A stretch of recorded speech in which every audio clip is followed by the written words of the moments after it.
happy Sunday, everybody. Welcome to Todd's Corner. We got some special guests today. Should be a really interesting talk. So I'm going to bring on my co-host, Mr. Gordon. There he is. How y'all doing? And then that looks like our good friend Jeffrey Morris is here with us. Hey guys, how's it going? Jeffrey, how you doing? Good. Good to see you guys. Jeff? Yeah. So we got Nick Tate's probably going to pop in about 15, 20 minutes or half hour. You know, okay. Nick. We've already talked to him this morning, but Nick does on Sundays. They do bagged lunches for homeless and all that stuff. They do it right out of their driveway. So all these people show up, and all of a sudden, there's I don't know. He says there's like hundreds of bags. He's got some kind of sandwich, some kind of fruit, some kind of like a chips or something, and then they also put in something that would be relevant to what they need as far as like toilet paper or whatever. That's amazing. That's really cool. How often did they do that, you say? I think they do it every Sunday. Oh wow, that's amazing. Okay, that's fantastic. Yeah. Talk about giving back, huh? That's awesome. Yeah, he's pretty cool. But yeah, he'll pop in when he does. We should probably get as much talking as we can before he gets here because he is a talker. That's true. Let's see. We already got some comments out here. Hey, Todd. Good afternoon, folks. Let's see who's all there. Rick Robinson's out there. Bernard Fentham is out there. It's nice to see everybody.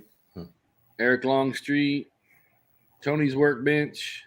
Jan, or is it Jan or Jan? Oh, is it Jan from Denmark? Yeah. Oh, he's there. Hey, Jan, how you doing? Yeah, cool. So yeah, they're all just coming on. Cool. Somebody wants to know if that's a big track behind you. That is a big track. Yes, that's a big track. Yep. I got kind of, a lot of the influences from my, career and childhood and everything. I got them kind of set up in my office here, which is kind of cool. So yeah. Going back, big track I love that design. I thought it was. Oh yeah, I had one. Yeah. I did not. You missed out, Gordon. It's pretty cool. Yeah. No, I'm messing with you, man. No, you've got. I'm blown away by your Eagles. It's so cool. So, yeah. Well, the one you have behind you is actually really nice as well. That's one of those 23-inch Product Enterprise ones, isn't it? Yes, it is. Yep. Yeah, it sure is. Yeah. Very nice. Mm-hmm. So I hope you were able to look at some of the highlights of what we wanted to at least share with you regarding some of the things that we're going to be doing at Wonderfest this year. We're very excited to get the green light from what's his name, Todd? His name is George. One of the convention. Yeah, George Salidas, or I can't remember how it said. Anyway, he's gotten us the contest room for the display. It's going to be off to the right next to Fine Scale Modeler. They do a little bit of photography advertisement thing there in that corner. So we're really excited to take part in that room, as well as I don't know, we might be in their magazine in one of the upcoming issues. If we're going to have such a spectacle of a display. So I'm excited. Gonna be nice. That's great. That magazine, they do a lot of the photo shoots for Wonderfest. So there'll probably be some Eagles in that next magazine afterwards. So I figured have you here to Jeffrey to kind of tell the watchers what's going on, what's in the plans for the next future, dude, the Eagle documentary. Yep, absolutely. No, it's a cool project we've been developing here for the past few months, and you guys have both been consulting and supporting us in getting that effort off the ground, which has been very, very appreciated. You guys have been phenomenal to work with on this, and I think we're in the process of developing something that I think the fans are going to love. But I think even beyond that, the thing I'm super excited about is telling this story about why we love something so much, and having that get out to a broad audience all around the world of people who may not have even heard of Space 1999 or seen the Eagle. And I think that what we're trying to do is create something that could work for both fans and non-fans, which should be very, very cool process. So, yeah. And get more fans in the process. Oh, exactly. Yeah. I mean, I think, especially with the 50th anniversary coming up, I mean, I think this is an enormous opportunity for people who really aren't fans to find out about this thing and learn about it and get, I think it's going to expand this thing, make it bigger, even bigger. Oh yeah. Yeah, which I think is cool. So we definitely need to get the younger generation fans going. They didn't grow up with it like we do, so no. It's interesting because like I raised like both of my boys. I showed them a lot of older sci-fi stuff when they were little, instead of the stuff nowadays. So they kind of almost have. It was interesting because it was almost gave me a chance to sort of test, like, are we crazy? But they saw that stuff and they're like, this is super cool. They love it, and everything's like the Eagle and UFO and the Interceptor, stuff like that. That's stuff that my kids really got into. And I think and they've shown some of their friends some of it and everything. And while, if you've grown up on Marvel movies and Star Wars and stuff, it can feel a little different. But I think if I've been able to kind of get young people to understand if you can suspend disbelief and then also kind of think about it contextually, and you go back and you go, imagine what this was like for people in the early 1970s, and before we had, CGI, or even, they didn't even have, computerized motion control cameras and stuff for visual effects, right? I mean, it was such a different time. So, yeah. So, yeah, it's going to be amazing from what we've talked about. It just seems like we come up with some really good things every time we have a chat. So yeah, oh, for sure. And the fact that you've got your backing, that's even better. Yeah. So the thing that's cool about this project is we're working with a company called 0.0, and they're one of the top documentary production companies in the world. And so they're based out of New York, and they did shows like Parts Unknown with Anthony Bourdain. And they also doing the David Letterman series that's on Netflix right now, where he interviews people. They created that. One of my favorite shows, a show called Somebody Feed Phil, which follows Phil Rosenthal, a comedian writer who goes around and around the world and tries different food and meets chefs and stuff like that. So it's such a fun show. But when I pitched this to them, they really dug it, and because the people behind that company actually are sci-fi fans themselves, which was cool. Right. And actually, one of the women who have been collaborating with on the project is one of their lead producers. She said, I think my brother had an Eagle. My brother's had those, and everything was just, and actually another guy, one of the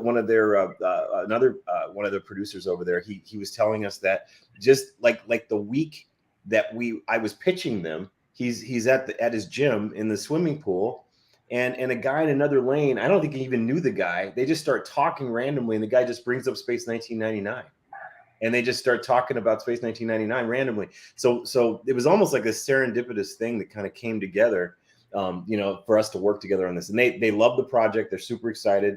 We're going to have a very healthy budget for the project. And the goal is to start to really get into production here in the spring. And my hope is that we'll have everything in the can before the end of this year, and have it edited. So we'll be able to debut this thing sometime in 24. And everything. So, but I mean, there's lots more details. We can talk about it, whatever else, questions or comments you guys have. Yeah. Yep. Well, one of the questions that I had was when you're going to be setting up the format, basically walking around the world, interviewing these people, probably having a little bit of a good conversation with, how they got hooked on the Eagle, and basically how did Space 1999 inspired them throughout I guess, throughout their life? What are some of the details or some of the format that you wanted to? One of the things that I want everyone to understand with this is that it's not a Space 1999 documentary, right? Because I mean, obviously, there's a whole huge, robust documentary you could do about that series and its impact and fandom around that. But the thing that fascinated me specifically was the Eagle, because that's the thing that I see. I see people grabbing onto the Eagle even more than, if you think about these iconic vehicles throughout sci-fi, right? If you can kind of identify them. You got the Enterprise, right? You have I mean, I don't, it's funny. I think X-Wings are cool. People like the X-Wing, but the X-Wing is not the same as something like the Enterprise, or I think the Millennium Falcon is beyond that, right? So if you think about that list, you can come up with that list pretty fast. The car from Kit from Knight Rider, the car from Knight Rider, and the Back to the Future car, things like that. There's a pretty small list of these iconic vehicles from sci-fi, but the Eagle seems to inspire people at a level that's beyond the typical interest in these vehicles. And I started trying to delve into, like, even looking at myself, I'm like, why do I love this thing so much? I mean, this goes all the way back to when I was a kid. And the thing that I feel is the connection point is we were before Star Wars, and right before Space 1999, we were still landing on the moon. And so, and I'm sure you guys saw some of that moon stuff that was going on, just like I did. And so to be able to say you have a TV series called Space 1999, well, we were all going to be alive then, right? I mean, Star Trek is 300 years in the future. The idea of we would, I don't know about you guys, but my friends and I used to talk about the year 2000 a lot. We were obsessed about the year 2000. And so the idea of, here's a spaceship that represents what I could be. If I grew up and became an astronaut, I might be able to fly something like the Eagle, right? And you could even see aspects of the design of the Eagle that really connected to what NASA was doing at the time, real stuff, right? So that's, I think personally, and what I want to explore here is that connection to the late 60s and the early 70s and the NASA program, and how that inspired so many of us, and how I think Space 1999 in a way encompassed that, right? So then the Eagle, I believe, is kind of an icon, even more than just being a sci-fi thing. It was actually a connection to the future that we all hoped we were going to grow up and become part of. And that's really a big part of what this documentary is, is to talk about that. So we're actually going to explore not only the space program, we're going to look at that. I'm going to be talking to people who, we're real astronauts. We're going to talk to one of the astronauts that was in the last moon mission, who walked on the moon. We're going to talk with some people from NASA, from that time. We're going to talk to some celebrities who were around at the time and excited about it. We're slated to get in and talk with people like George Lucas and talk about the influence of the space program in Space 1999 and what he did. Right. I see. Yes, I see what Jan just said here. The Eagle needs more to me than the Millennium Falcon, Enterprise, or any other spaceship. I feel the same way. Mm-hmm. But I think the big question that I want to explore in this is why? Why does it mean so much more to us, right? So anyway, without digressing too much, I want to start the documentary really talking about. I want to introduce you guys. I want the world to see that there's this rabid fandom for this design. Then I want to go back and talk about the 60s and early 70s. Then I want to go now. Then here comes Space 1999. And here comes this really cool series, and meet Brian Johnson and meet some of the others that worked on that series at the time and talk about it. And then I think the next logical step beyond that is to go, okay, they made the show, they did the visual effects, they did this design. Well, then we had products that came out of that, right? We had the Mattel toys, the Dinky toys, the things we all got excited about, and then really exploring that, and then going from there into the collectors. And how okay, so they started selling this thing, and then people continued it, and then people keep building it, and people keep releasing them, and why is that? And then I'm going to go, the next bit of the documentary is really to talk about the why of that. Why did it endure for 50 years, right? And going from there. And then the last bit of the documentary is really, well, I guess it's not really the final part, but I want to talk about the current space program and the fact that there's a future again, where we've got what NASA's doing with the Artemis program, what we've got with SpaceX. We should, within the next few years, see people walking on the moon again, which is amazing, right? I mean, you think about kids right now, nowadays, They don't have the same thing we did of knowing and what it was like, the excitement around that, and everything. That's going to come back, and I'm excited to see how that impacts our culture in the next few years and stuff. So we're going to go to NASA, and we're going to go meet some of the astronauts that are going to be in the Artemis program and stuff like that.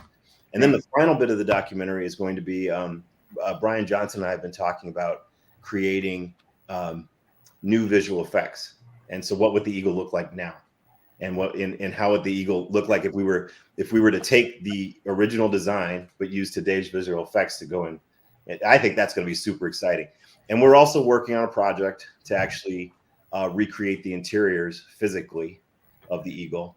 We're working on that and getting that figured out. And I'm working with a company called Machinarium. They're out of Pinewood Studios, and our whole idea is to build the interior in today's quality, and then have some, talk about that. So anyway, that's kind of the gist of the documentary, what we're working on and what we're formatting and everything.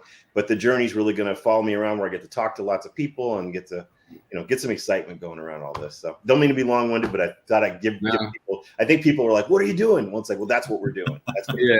We're doing. Well, you hit the nail on the head, because for me, I saw the Eagle first. I fell in love with the Eagle. It was as a model kit. Mm-hmm. Then I went to look and see where it was from and what it was all about, and then saw the Space 1999 series, and the Eagle always was my focus, Mm-hmm. and then the characters and what was going on. But first season 1999, it was great, but I just loved all the special effects and watching those Eagles fly across the moon. That's why I watched the show. Landing and everything. That's why I watched the show. I mean, I it was literally seeing the okay. I remember I saw a preview for it a couple months before the show came out, and in the preview they showed an Eagle taking off or whatever it was, and I just freaked out. I must have been like 7 or 8 years old, right? And I was like, "What is that?" And I was like, "I gotta watch that." And so when I saw that show, and literally the beginning of Breakaway, I remember seeing the when Koenig's on his way to the base, and in the Eagle, it's like, that was just so cool, man. I was like, that's the future. And the way the whole thing just felt so real, that's what it's about. But I'm with you, Todd. It was the Eagle that I fell in love with. And ultimately, Alan, it's funny when we were talking with Nick recently. Speaking of, and there he is. Speaking of Nick, there he is. Hi. Hey, Nick. How's it going? You're talking about Breakaway? Yeah, we were talking about Breakaway a little bit. Yeah, I wasn't properly in the show then. They didn't sign me under contract because they weren't sure whether it was going to work with me or not. So they told me, I think after episode 5, that I was definitely going to be in the series. So that it was a shot in the dark kind of thing. Anyway, go ahead with what you're saying, and we can talk about other things later. Well, I was actually getting ready to talk about Alan Carter, and how Alan Carter was such a hero for me growing up, because he flew the Eagle, because the Eagle was the coolest spaceship ever. So it's like, so you got to have a super cool guy flying the super cool spaceship, right? So that's thank you. Well, that's what we were just talking about. That's what we were talking about. Yeah. And I was going to. They had an Italian actor, who was going to play the lead. I'm going to play, not the lead. He was going to play Alphonse Catani, and it's another story as to why he didn't come. But I took a chance. I think I told you the other day that they told me there weren't any roles left, but I could come on and play an astronaut who was in charge of dumping the nuclear waste, which of course caused the great explosion that knocked the moon out of the Earth's orbit. And that character died. And casting director said to me, "Well, that's the only role left." And Sylvia Anderson said, I want you to do it." And I thought, well, I'm going to die, but I was offered other work. And I felt so good about the Space 1999 thing. I wasn't a fan of Star Trek, so I don't know why I felt so good about it, but I did.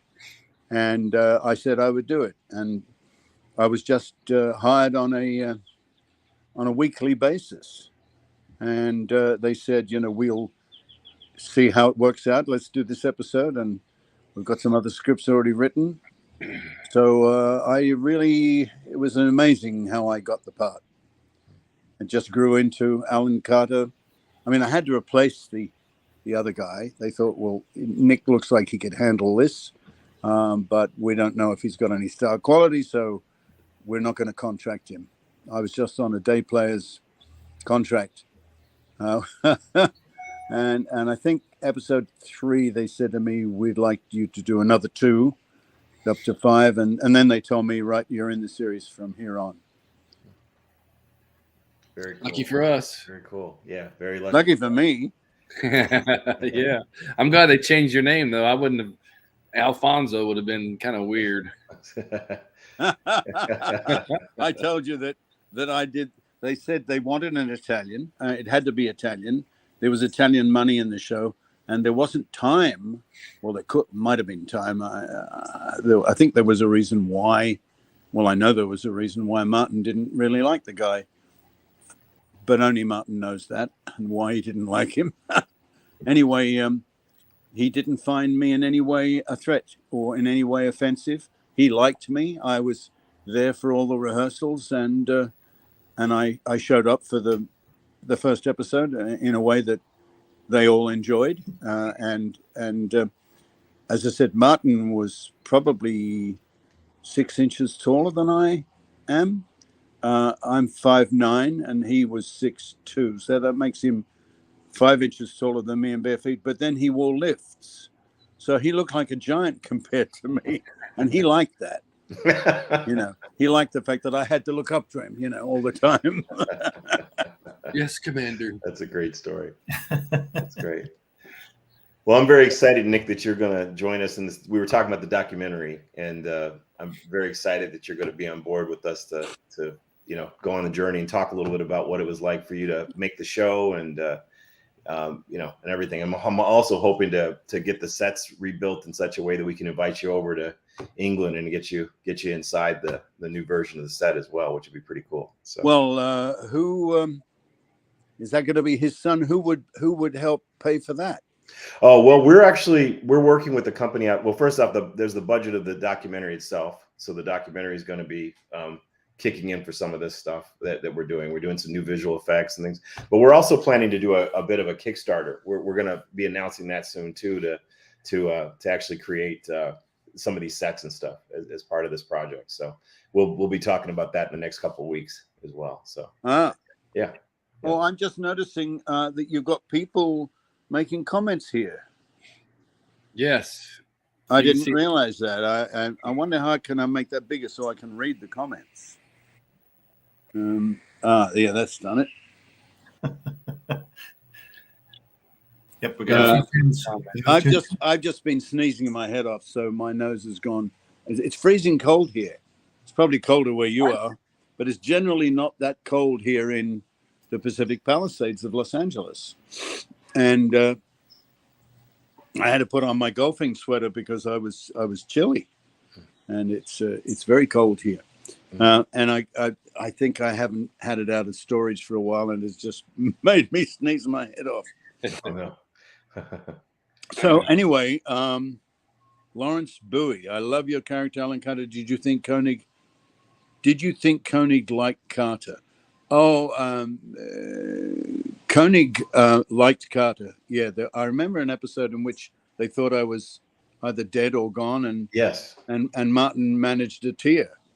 Collision Course. Wasn't it Collision Course, guys? Yeah. Yeah. That to me was some of the best acting he did in the whole series on that. When he and it was all because he was worried about Alan. I thought that was so cool. No, hey, look, Martin was a wonderful actor.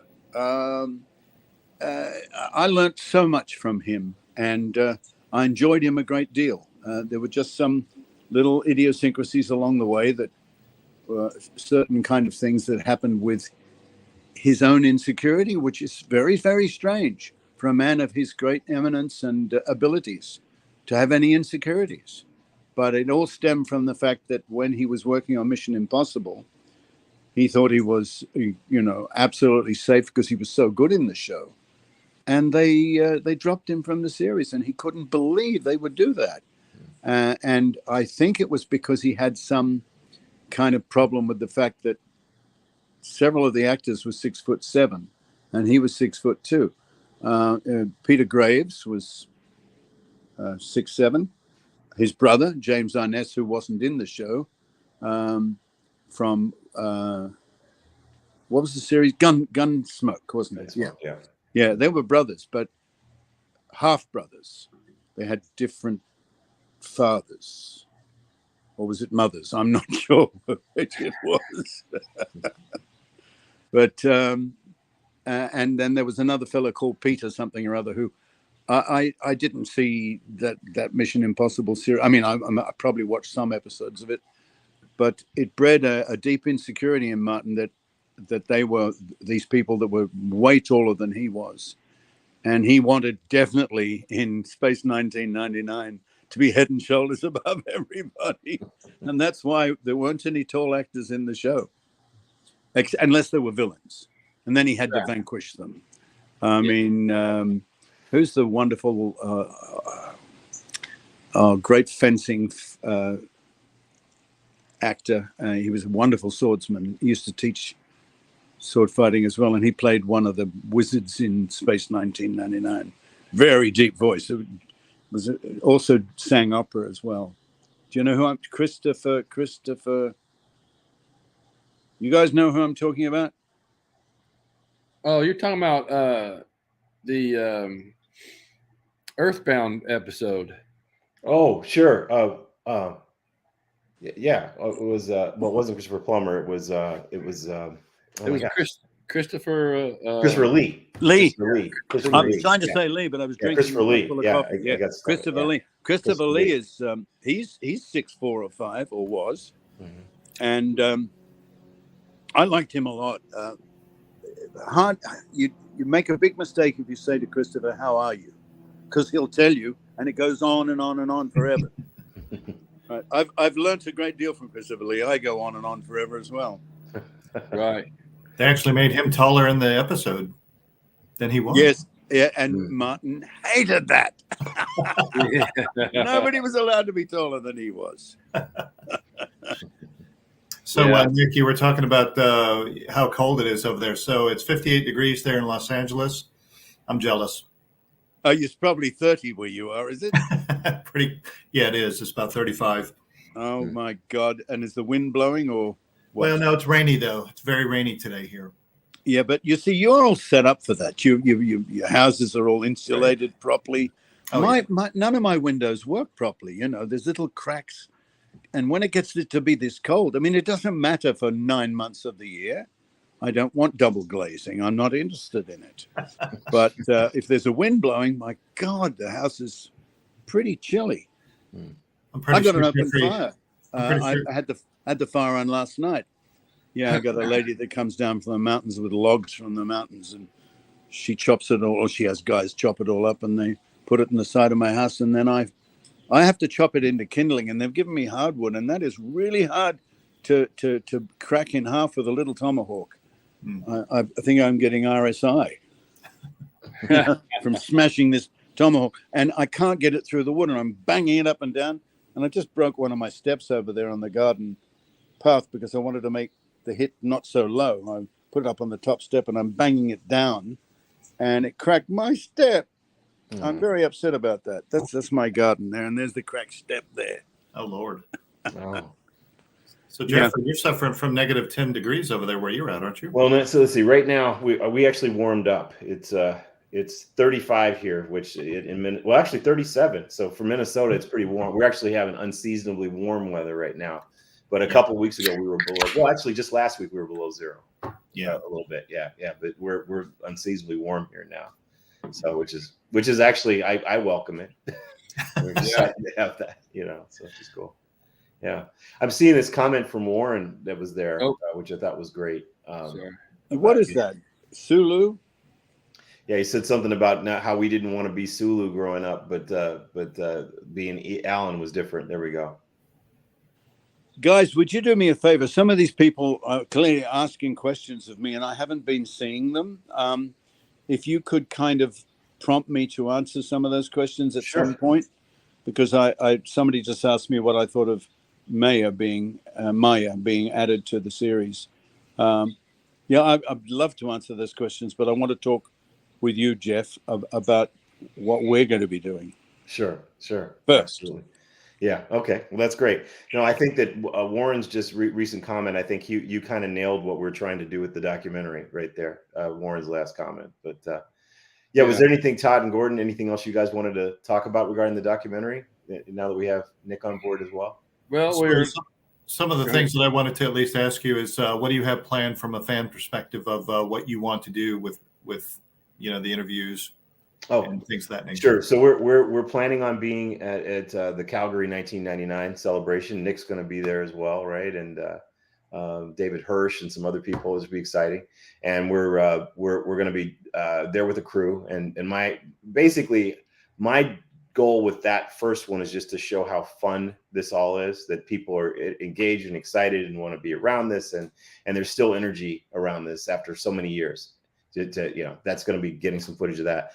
The real kind of heavy duty launch of the project, where we're really going to be shooting kind of motion picture quality, the whole deal, I think that's going to be at Wonderfest with you guys. And I'm super excited to capture your displays and really your enthusiasm, and I want to hear the stories of how you guys got into this and why you've maintained this fascination and excitement around this for so many years. That's going to be a big part of what that conversation is going to be, and letting you show us your collections and talk about it and that sort of thing.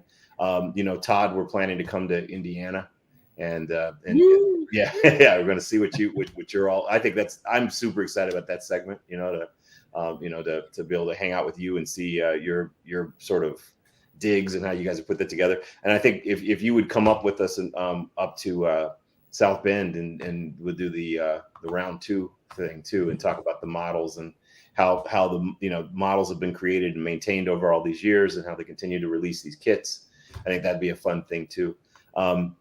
So that's a lot of my fan focus is going to be around that. We're going to England and we'll be doing multiple shoots in England with Brian, but I'm planning to also bring in people like Chris Trice and Steve Begg and some of the other people who have been around this and actually worked on it back then. And I'd like to just maybe even get us all together over dinner and just film it. Just as we talk, right? Can you imagine that? You just film this stuff for a couple hours and just get, Nick, I want to come out to LA and play golf with you. I want to bring the crew and we play golf and you talk about this stuff. Well, it's that you see what I'm saying? I want to make this feel fun and more like a travelogue. That would be good fun. Talking heads. We'd have to get permission from any golf course because typically speaking, they don't allow people walking without clubs and bags, Right. But you can, and I don't belong to any super country clubs where that could be organized, but in that case, it would probably cost you thousands of dollars to ask the country club to, give us time. It's better to kind of do it guerrilla style, I would think. Pretend you're going to play and then come out with one camera and somebody handle the. I'm not really sure how to go about it. If there's, I don't want somebody coming up and saying you can't do that. But I go to a very friendly little 9-hole course just for the hell of it because it is so pretty and so easy to play there. But I can book a foursome, and we can, go and I will. Actually, I do know somebody there that might be able to give me permission. I'll ask first of all whether we can do it and what it takes. You certainly can be using iPhones and even small handheld cameras. Nobody has to know what we're doing. It's just, hey, I want to do my golf swing. But in the meantime, I mean, if you're thinking of having a big production, well, what I think we would do is we would our production. We have such a big production company we're working with on this. They're used to these kinds of things, right? It's like I've done crazy things in my career, like getting into nuclear power plants and all kinds of, if you ask the right questions, you can and have the right approach, you can get it done. So it's just we'll figure it out. We'll figure it out. Okay. It'll be great. I'll drive the cart. Yeah, there you go. We got Todd, right? And There we go. Todd the caddy. Yeah. But that's my main point was this is the kind of energy that I want to have with this and have a lot of fun with it. And the last thing I want this to be is a bunch of talking heads, and that kind of this is more of a fun journey and recreations and really having it's an emotional thing. That's when do you think you might be wanting to go to a golf? What week or month are we? You think probably sometime this summer. That would be the idea. Sometime this okay. summer. Well, I belong to Rancho Men's Club. Rancho is one of the most popular golf courses in Los Angeles, and therefore one of the most popular golf courses in the world. It's said a round at Rancho takes 6 hours, and that can be true because it's just so popular. But in the men's club, when I play tournament, and it wouldn't be a good time to be filming during a tournament because we have a rule there now that you have to get around in 4 hours, and if you're slow in any way, you get a 2-stroke penalty. And that is penalized to all 4 of the people playing. So all 4 of us are telling each other to come on, let's go, come on, yes. I know you want to have 5 practice swings. You don't need it, just come on.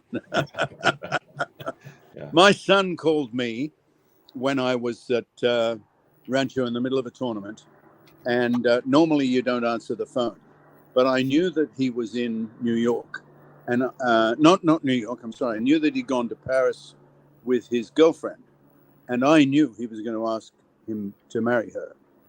her to marry him. And he was ringing to say, "Dad, guess what? We're at the Moulin Rouge," and he went down on his knees at the table and asked her to marry him. And of course, she said yes. She adores him. And I was at the 9th tee about to hit off when my phone went off. And they're going, "No, don't answer that, Nick. Come on. You got to hit the ball." And I'm going, hang on a second. I'll just tell him I can't talk. I said, "Tom, I can't talk." He said, "Dad, I just asked her to marry me." And I went, whoa, and they're saying, "Nick, hit the ball." It was unbelievable. Very, very awkward timing. I guess so. Yeah. So we don't do that. We don't talk on phones, and we don't make it obvious that we're filming unless I can get permission. And I certainly wouldn't do it during a tournament. But I have relationships. I have relationships both at Rancho and this other little golf course I told you about, and I might be able to find out how it's possible if you can. And of course, now you're picking the hottest time. I mean, the most golfed time, if you're talking about June or July, that's when everybody is cram-packed in golf courses. Yeah. Well, we might be able to schedule a different time. I guess the main thing I was just trying to convey is that this was a fun idea, and so we'll figure it out. And I'd love to see. I know you like golf, and I know how much you enjoy playing golf, and I think it'd be fun for the fans to see you playing golf as we have this conversation. That's all I was trying to. Yeah, my sister is married to he was a pro in New Zealand, but he's now. He says, "No, I can't." You have to tell, because I've played golf with him many times, and he can play scratch and par or whatever you like on any golf course anywhere. He now works in Scotland for St Andrews, and he can go around in 2 or 3 under St Andrews. I said, "Why aren't you still a pro?" He said, "Nick, you got to be at least -6 these days to be a pro, and my best game in the world would be maybe -5. I have had the occasional -6, but you have to be able to do it regularly." Mm-hmm. I mean, you don't even see Tiger Woods getting -6, but occasionally you do. And those guys, that's how good they are. Mm-hmm. Mm-hmm. So, I've played St Andrews about 3 times now, because when you go there, if you have family that works there, you're allowed to put your name in a lottery, because there's so many people wanting to get on St Andrews. So you put your name down at the beginning of the week, and then they'll tell you, "You've got a 3 o'clock on Thursday," or "Sorry, you didn't get any," and it's wonderful. You'd walk over hot coals to play in the most famous, oldest golf course in the world, St Andrews. Yeah. It's a public golf course, incidentally, and they don't play golf on Sundays on St. Andrews. They do when it's a major tournament, but only then. The rest of the year, in fact, the local residents are allowed to hang their clothes on the bushes to dry at St. Andrews because it has been a tradition. So all the houses along the sides of St. Andrews, they can actually come out and put their sheets and their towels and everything over the bushes on the fences of St. Andrews. You don't see it very often, but it's legal. You walk by there, see somebody's knickers, their underwear hanging out there. Yeah. And also, it's the only golf course that I know, or except for France, we can actually take dogs. But you can't take a dog Monday through Saturday. You can only take a dog there on Sunday. And it's so weird to be walking down the 17th and 18th fairways of the most famous golf course in the world, walking over that amazing stone bridge, which is on the 18th. And I nearly birdied the 18th in front of about 400 people. I was just playing with my sister and brother-in-law and some other fellow that got into the game with us because we got a lottery on that day. I hit a fairly good drive, which went right to that bridge. And then luckily I didn't go in the water. And then I hit a 3-wood onto the fringe of the green. And that's a par 4, the 18th. I had about a 40-foot putt. And I looked up and there were, I know I'd seen it as I was walking, because being the 18th, that's where all the tourists come and stand there. And they're all standing and they're trying to see if you're some famous person. Who's that? And they're all there. And I'm on the edge of the green for 2. Now, if I can putt it in, I'm going to get a birdie in front of 400 people. So my knees were knocking, but I thought, hell, it's not going to happen. So just hit it. I hit the ball and it stopped about 14 inches away from the hole. They were going, whoa! And that goes up to 400 people. And then now I have to walk up and tap it in. I think it's more like 18 inches. I've missed many 18-inch putts. Was I going to miss it in front of 400 people? I've never felt more scared in my life. Oh, wow. I managed to knock it in. Nice. And a great cheer went up around, and I took off my hat. I did the full, sort of Tiger Woods shit. I loved it. God, it was awesome. So you guys can understand why I'd want to work with Nick on the golf course, right? You got it. Yeah, exactly. Nick is not a happy camper unless he's golfing. It'd be fun. I'll go there. He told me that himself. Yeah, but the trouble is I'm no good at the game. I mean, I used to be pretty good at the game. I was off 12, that's pretty good. And I was off 12 for a long while, when I joined Rancho. But, God, I don't know what I'm off now. I mean, I was off 18 before I got septicemia.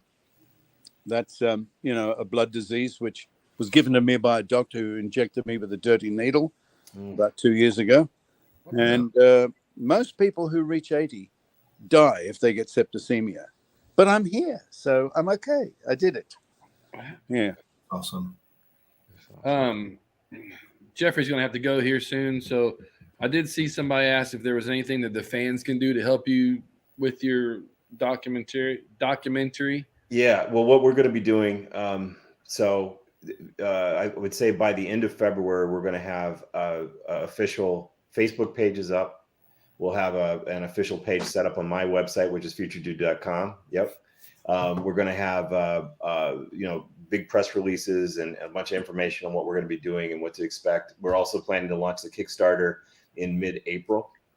So all that's getting organized right now and figured out, and we'll be in a position to present that to you guys in the coming weeks. And we absolutely will be able to, we would want your help and everything.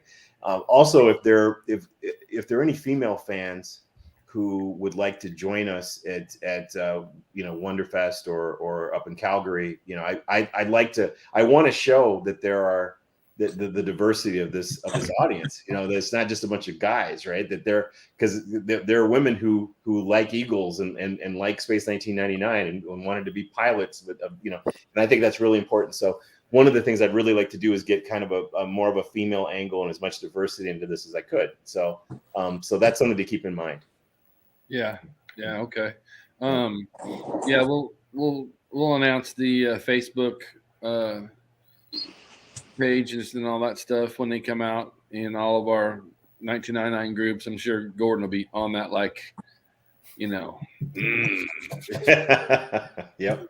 He loves to spread the word. Just like spreading the word. That's all I like. Yeah, no, it's I'm really excited about it. Someone asked the question, are any studios remaking Space 1999? And I've had the opportunity to talk with ITV a couple of times about and pitch them a couple of reboot ideas for the series, and we have one more that we think could work, and it even allows us to maintain the original aesthetic and even the name Space 1999. I don't want to give anything away as to how or why that happens or how it works, but I think that if we can get interest and get the excitement going with this documentary, and get the fandom expanded, there may be a possibility of approaching them one more time about the idea of bringing the show back in some form. I wouldn't want to do it unless it was something that was truly respectful of all of you and of the intellectual property and the original legacy of it and everything.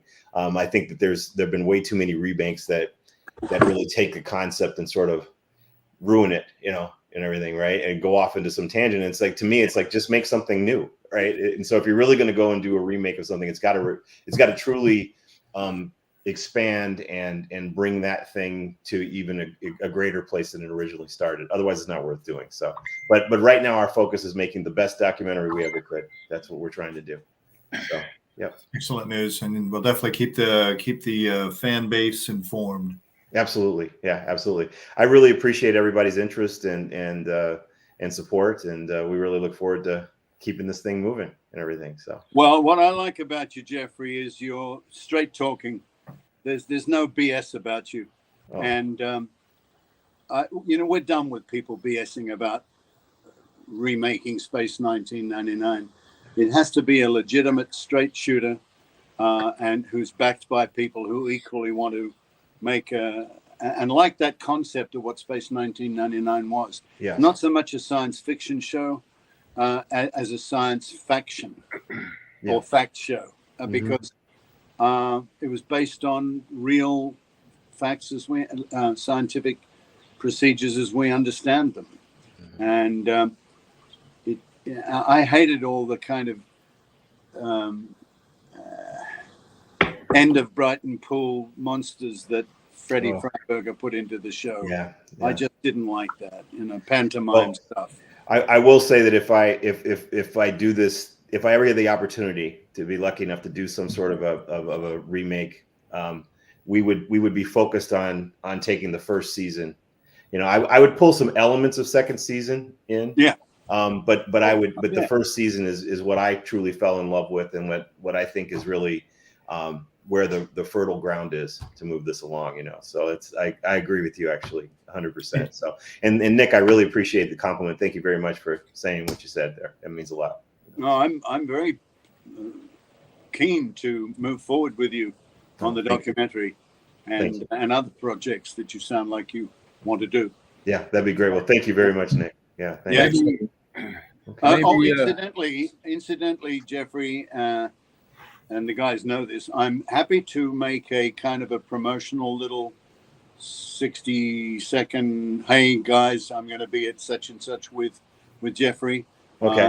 Whatever it is that you're doing, so that they know that it's coming from my lips that I want to be there. That's fantastic. And invite them to join us. That's great. Yeah. That's great. Well, I'm actually developing all the promotional materials to go out. We're actually going out to the streamers and the financiers about the documentary in March, and I might take you up on this as we put that together. So I'll let you know. I'm talking with them again this week. So I'm only too pleased to do it, and I mean visually I will do it, but if you just want a voice, I'll do that for you too, because okay, I believe in what you're doing.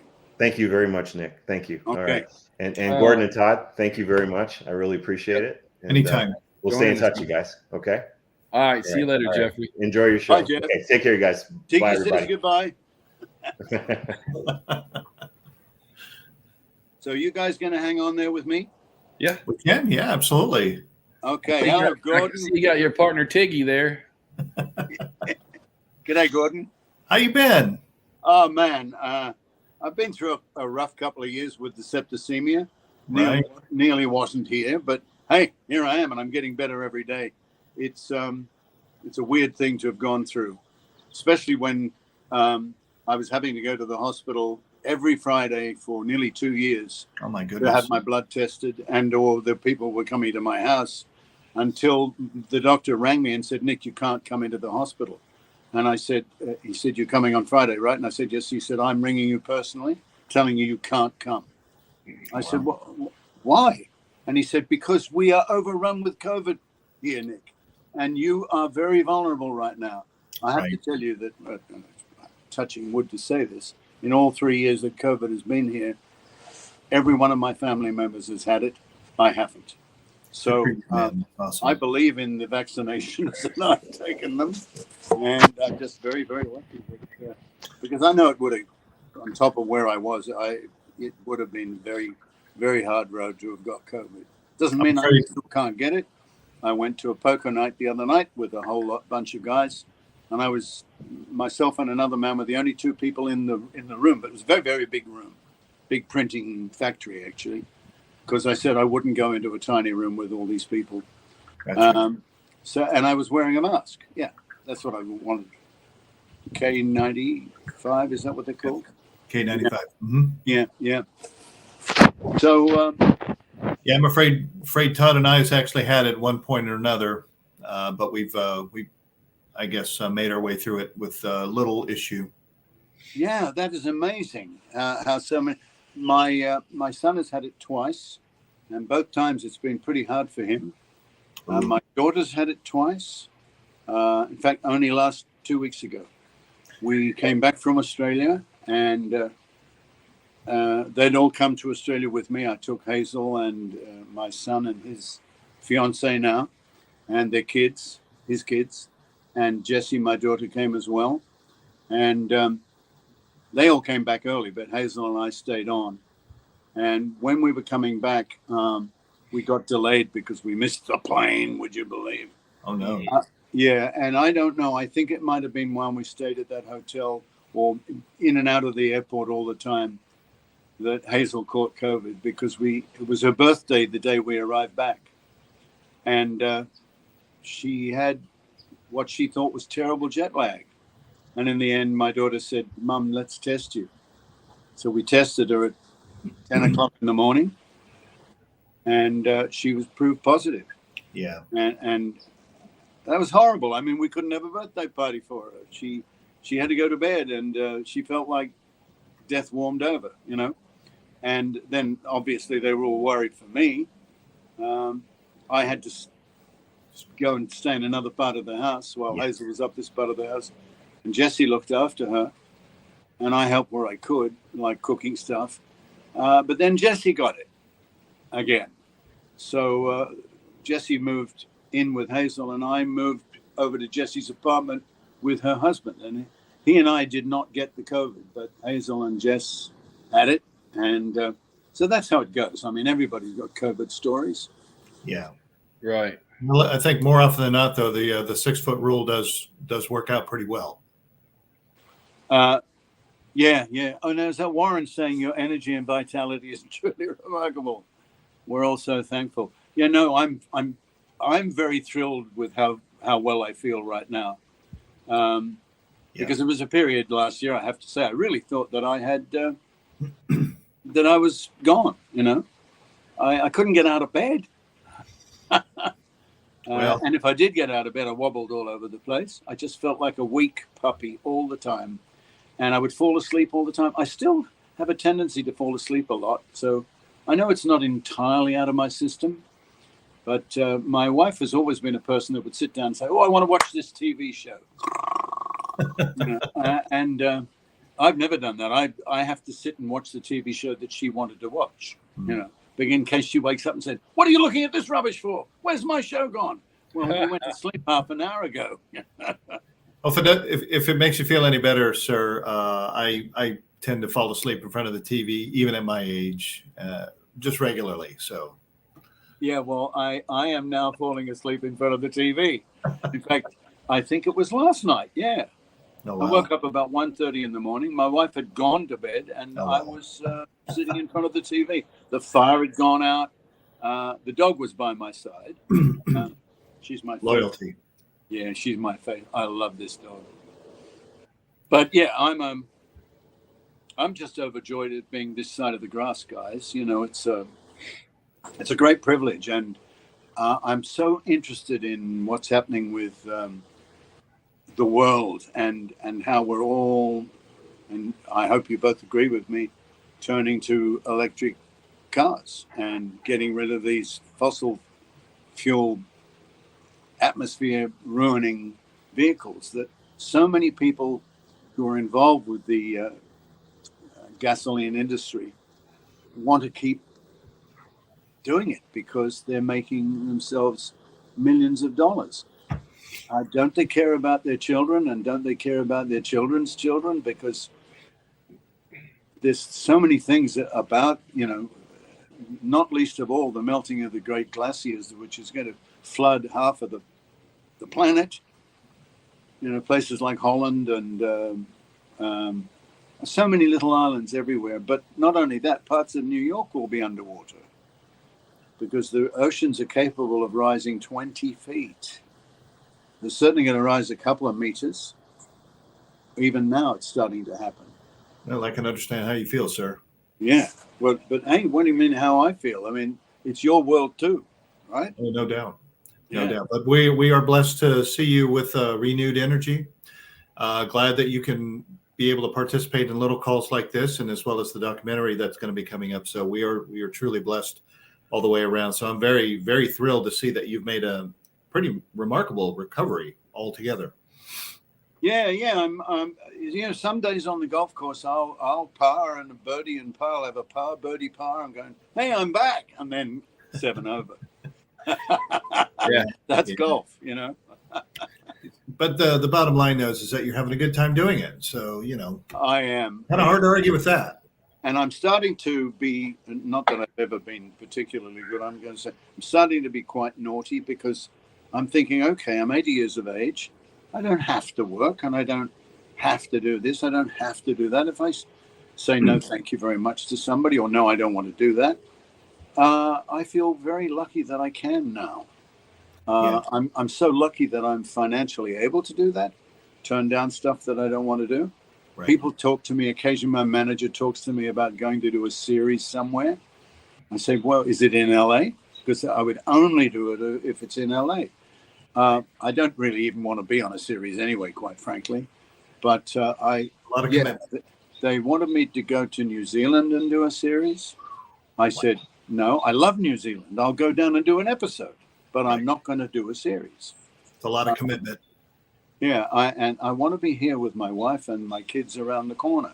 You know, my son lives on the hill over there, and my daughter lives downtown from here. And we're looking at buying her a house, or she's buying a house, and Daddy's going to help. I mean, what are daddies for, you know? yeah. But she's very particular because I found a place that I liked for her. And I showed her photographs, and she says, Dad, it's in Woodland Hills. And I go, yeah, it's brilliant. And she said, no, it's not, Dad. The comps aren't there. Do you know what the comps are? Comps. Well, you know, if all the houses in the street, let's just say for argument's sake, are $1 million, because, you know, if people that are living in the middle of America, they say you can buy a house for $250,000 or $300,000. You can't even get a block of land here for $200,000. Right. Yeah, in the Pacific Palisades, you can't get a block of land in the Pacific Palisades for $2 million. Right. $2 million. Yeah. So I bought here 30 years ago, very luckily. But I can't get my kids to come and live anywhere near me because it's just impossible financially. Way too expensive nowadays. Yeah.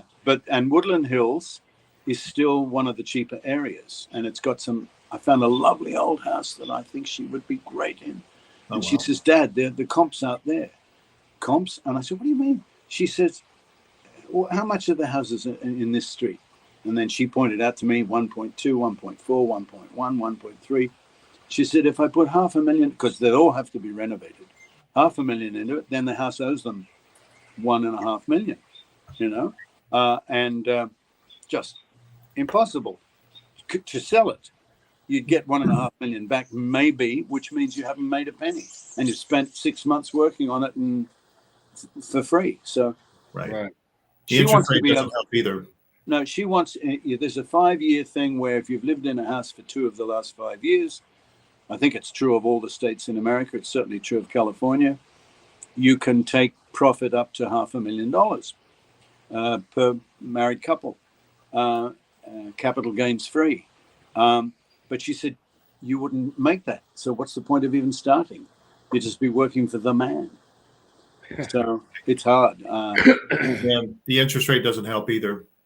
And the interest rate has gone sky high. Yeah. Right. Well, not sky high, because when people talk to me about the interest rate being high, when I was in England doing Space 1999, interest rates were 17%. Wow. 17%. That's unheard of. That's unheard of. But we're all spoiled with 3% and 2% these last, Yeah. 5 years, Yeah. And now it's up and to then what, and then it goes 6% up. now? I don't know. It's 6% around here now. Yeah. 5 3/4, that kind of thing. Yeah. But it did get up to a point where it was almost 7% at one point, but then it went down a little bit. That's right. Yeah, you're dead right. It did. I'm not sure countrywide how that works. I'm just talking about California because that's the only thing I know about. Mm-hmm. Was that 7% countrywide? I believe so. Yes. Yes. God, that's So really not to get too much off the Space 1999 props and ships conversation, but the capital gains. We got short-term and long-term capital gains here in Virginia, to where you really can't turn around and sell a house within 12 months unless paying a short-term capital gain. And then they also have a long-term capital gain, which is a smaller percentage of what you have to pay in taxes at the 24-month period. But then past 24 months, you can do whatever you want. wow. Yeah, I think you have to own a house here for more than 2 years before they'll entertain anything about giving you a break. Wow. Yeah. 2 of the last 5 years.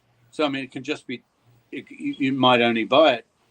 So that means only 2 years ago, but you can count the first 3 before that where you didn't own the house. That's 2 of the last 5 years. Yeah. And you get a break of $250,000 per person, husband and wife. That's $500,000. That's a lovely profit for anybody if they can do it. But right. for the most part, I think in the middle of America, house prices are average house prices around about 350, 400,000. Is that right? Yeah. Probably so. But you get closer to the DC area where I live, it gets much higher. We're not California rates yet, but we're getting there.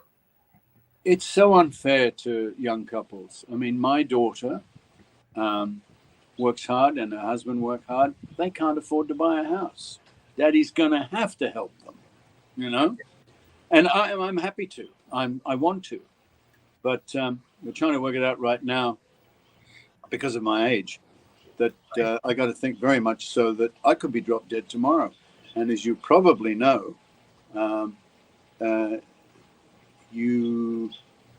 there's a thing called step up in value of things. So right now, I and all my family would be subject to huge capital gains tax. But if I drop dead tomorrow, the base price for all the things that I bought, for example, I bought some Tesla shares for an average price of $49 5 years ago. And they have split twice since then. They went split of 6, then a split of 3. So that's 18 times the value. Wow. So I don't know what 1849s are, but that means it's divided. So, well, I think maybe I'm wrong, that my average price is my average price is $49. So you have to multiply that by 18 to see what I originally paid for them. I just hope that your family doesn't have to worry about the probate. Yeah, and if you drop dead, if I say to them, you guys really should pray that I drop dead tomorrow, because if I do, well, no, you guys wouldn't like that because would screw up the convention, wouldn't it? But frankly, as far as my family's concerned, and anybody's family's concerned, that if the breadwinner drops dead, all their capital gains tax is wiped out. You don't have to pay it. Okay. It steps up to the day you die. Whatever the value is of everything becomes the base price all over again. And that is a wonderful break for families. I mean, in the midst of all their agony and sadness of having lost mummy or daddy or whoever it is that was the breadwinner, they suddenly don't have to pay capital gains tax on any of that stuff. Right. And it's so hard to try and work it out, right now about what can I afford to get rid of before I die? How can I? And so it becomes a trap. You don't want to sell anything because you have to pay such vast capital gains on it. You'd rather wait until you're dead, and then they don't have to. But in the meantime, everybody's going, but we can't afford to buy anything because I can't lend them any money. And if I sell my shares, I have to pay the huge capital gains. I'm actually doing it to a certain extent. So do you have any really good, interesting projects coming up that you are really excited about besides documentary that, really is turning Nick Tate on to find out, if there's something in Hollywood we should be looking out for, guest star, something, I don't know. Well, I wish I could say yes, but there was a movie producer here a few minutes ago. We feed the homeless here on Sundays. Right. We organized, my wife organized 3 years ago because of COVID that there were various institutions around LA that were collecting for the homeless. Very and cool. The Hollywood Food Coalition was one that struck my wife as being very valuable. And there was a station where you could go and deliver sandwiches and whatever other food you've got, canned food or so forth, to them in Brentwood. And they were becoming inundated with it, and we were delivering to them our contribution. And they said, does anybody here want to start a contribution in the Palisades? And Hazel said, yes, I'll do it. So on the 7th of March, 2020, we started collecting. So we're almost 3 years in. Wow. And every Sunday since then, we have, and today there was over 500 sandwiches today. Wow. We ask people to bring at least 10. I mean, one guy brings 44. I don't know why 44, but he does. He brings 44 sandwiches every Sunday. His name is Wolf. He's a wonderful man. And he makes the sandwiches by himself because his wife had Alzheimer's. And he's got 2 refrigerators. He invited us to dinner. We went there. And one refrigerator is entirely taken over to him making these sandwiches.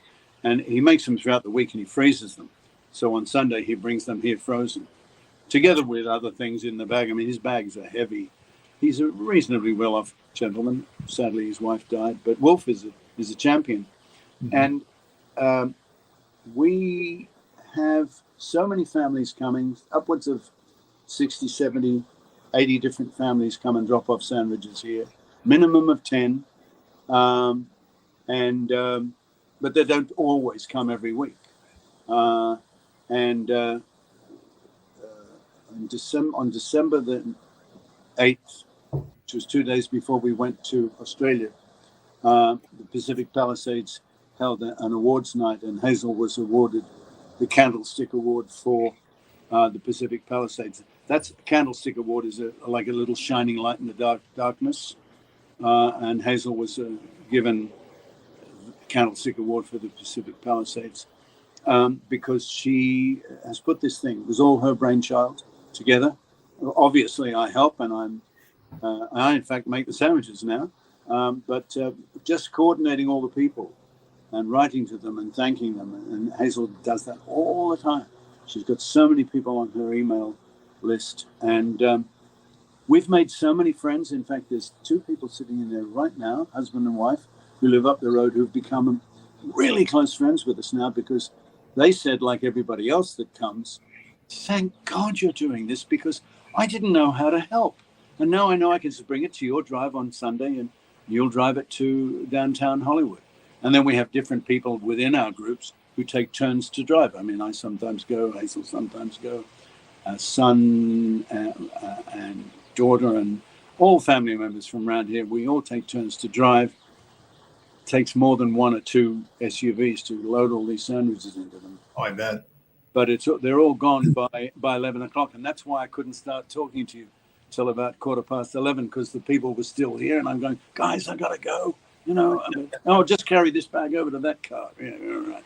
Yeah. So anyway, I'm sorry I was late, but that was the reason. Now, your question about am I expecting anything to happen? No, I'm not talking to anybody about anything because I don't think my health was such that I could have done, a substantial role in a series. It just wasn't something I could do. I'm going to get my head out of the sunshine here. I don't blame you there. Fortunately bought a new long lead. Look at this wonderful pink lead. It's about 10 feet long. I'm very impressed with my wife bought that. I'm going to sit over here in the shade. Need to get a longer battery pack. Yeah, well, I was just about out. I didn't realize there was. I didn't plan properly. I'm nearly always out of battery. I don't know what it is about me. It's not my great thing. I'm not very technical. Okay, have I lost you? Yeah, I think we lost you, at least your video anyway. What have I got to press? I think you muted you turned your video off.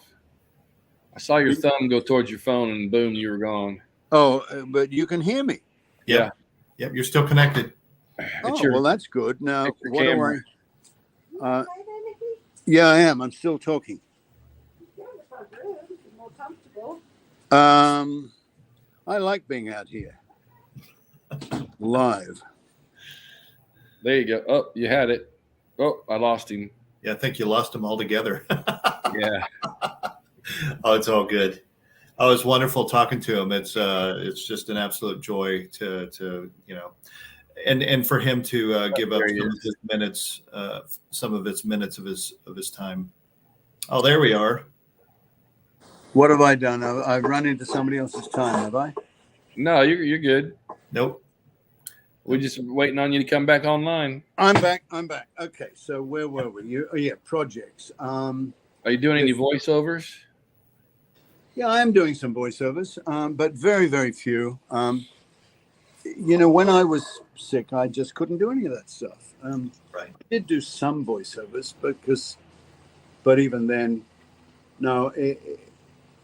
There's a lady here that works for one of the big television channels. I can't say too much about her, but she's an executive producer, and she's running a show that's coming from another country, but it's American money, and there's a role in it that she wants me to play.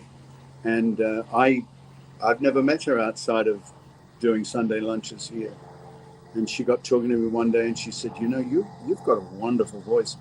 And I said, yeah, that's my living. She said, really? What do you mean? And I said, I'm a narrator. And I did, this is a story that started 65 million years ago, that thing.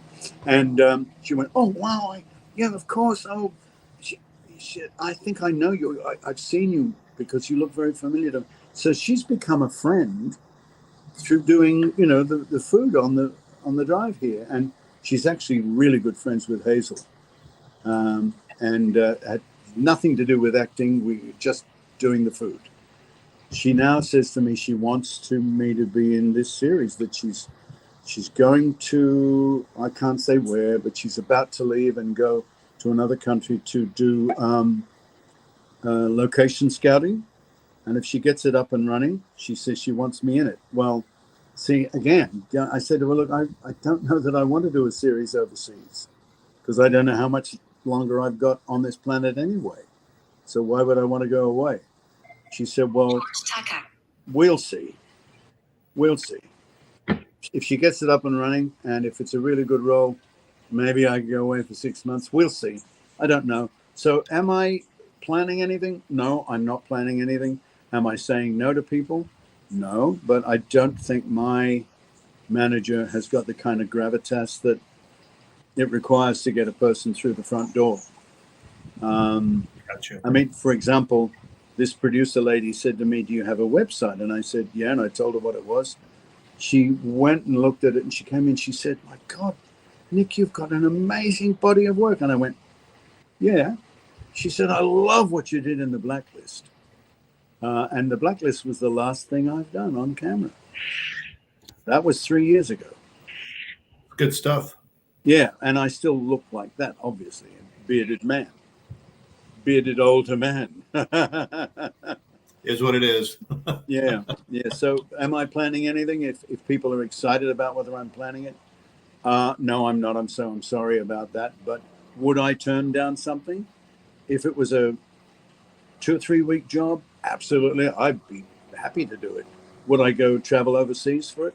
Yeah, again, if it's 2 or 3 weeks, or even if it's maybe 2 months. Beyond that, I'm thinking to myself, I don't know that I want to be away from the family that long. Well, all my home and my dog and my friends and my golf. Who needs it? I'm 80 years of age. Right. Oh, I'm pretty sure your whole attitude since you've reached the age of 80, your whole attitude of wanting to spend time with your family has probably shifted big time compared to 20 years ago. Yeah, I always thought that I wanted to spend time with my family, incidentally, but I didn't, or because I was. But I turned down. Hey, I was offered Lost, the series of Lost. I auditioned for a role in something, didn't know what it was, and they said it was a show that was going to be about a plane that crashes somewhere, and that this character was not in the series. This character was in an episode of the series, but it was brand new and nobody knew what it was. So I auditioned for it and I got it, and I went and did the third episode of Lost. The first episodes of Lost was the pilot, which was 90 minutes long, and they divided that into episodes 1 and 2 when the series started. So the next episode, which was episode 3, was the episode that I was in, and that was the one about the Kate's character trying to escape from the police and winding up on that airplane that crashed. And she comes to work for me. That scene is I'm an Australian sheep farmer, and she goes to sleep in my sheep pen, and I find her, and she's clearly on the run from something, but he doesn't seem to care, and he looks after her, and she stays with him for several months, and then she's going to leave, and I've never quite understood why he did this, but he puts her into the police. He tells them, and they come to pick her up, and in the meantime he's pretending he's going to drive her into town so that she can go on her way, but in fact he's driving to meet with the police, and she pulls the steering wheel when she notices the cop car in the rearview mirror, and the car crashes, and my character is nearly caught in a fire, but she comes back and rescues me to show you what a good person she is. I'm sure you all remember this. Yep. And one of the producers said to me one day when I was in Hawaii shooting this, Nick, we've been looking at the dailies and we really like your character. Would you like to be in? We'd like to write something for you. I said, but my character's in Melbourne and this plane crashes in the Golden Triangle or something, doesn't it? And he said, well, yes, but anything can happen in this show. Yeah. Now, this was Damien Parr, is that his name? The producer of Lost? I didn't know. He was just a kid with a cap on, Seriously. He looked like he was 18 or 19 to me. Apparently, he was about 28. And I knew that Abrahams was the producer.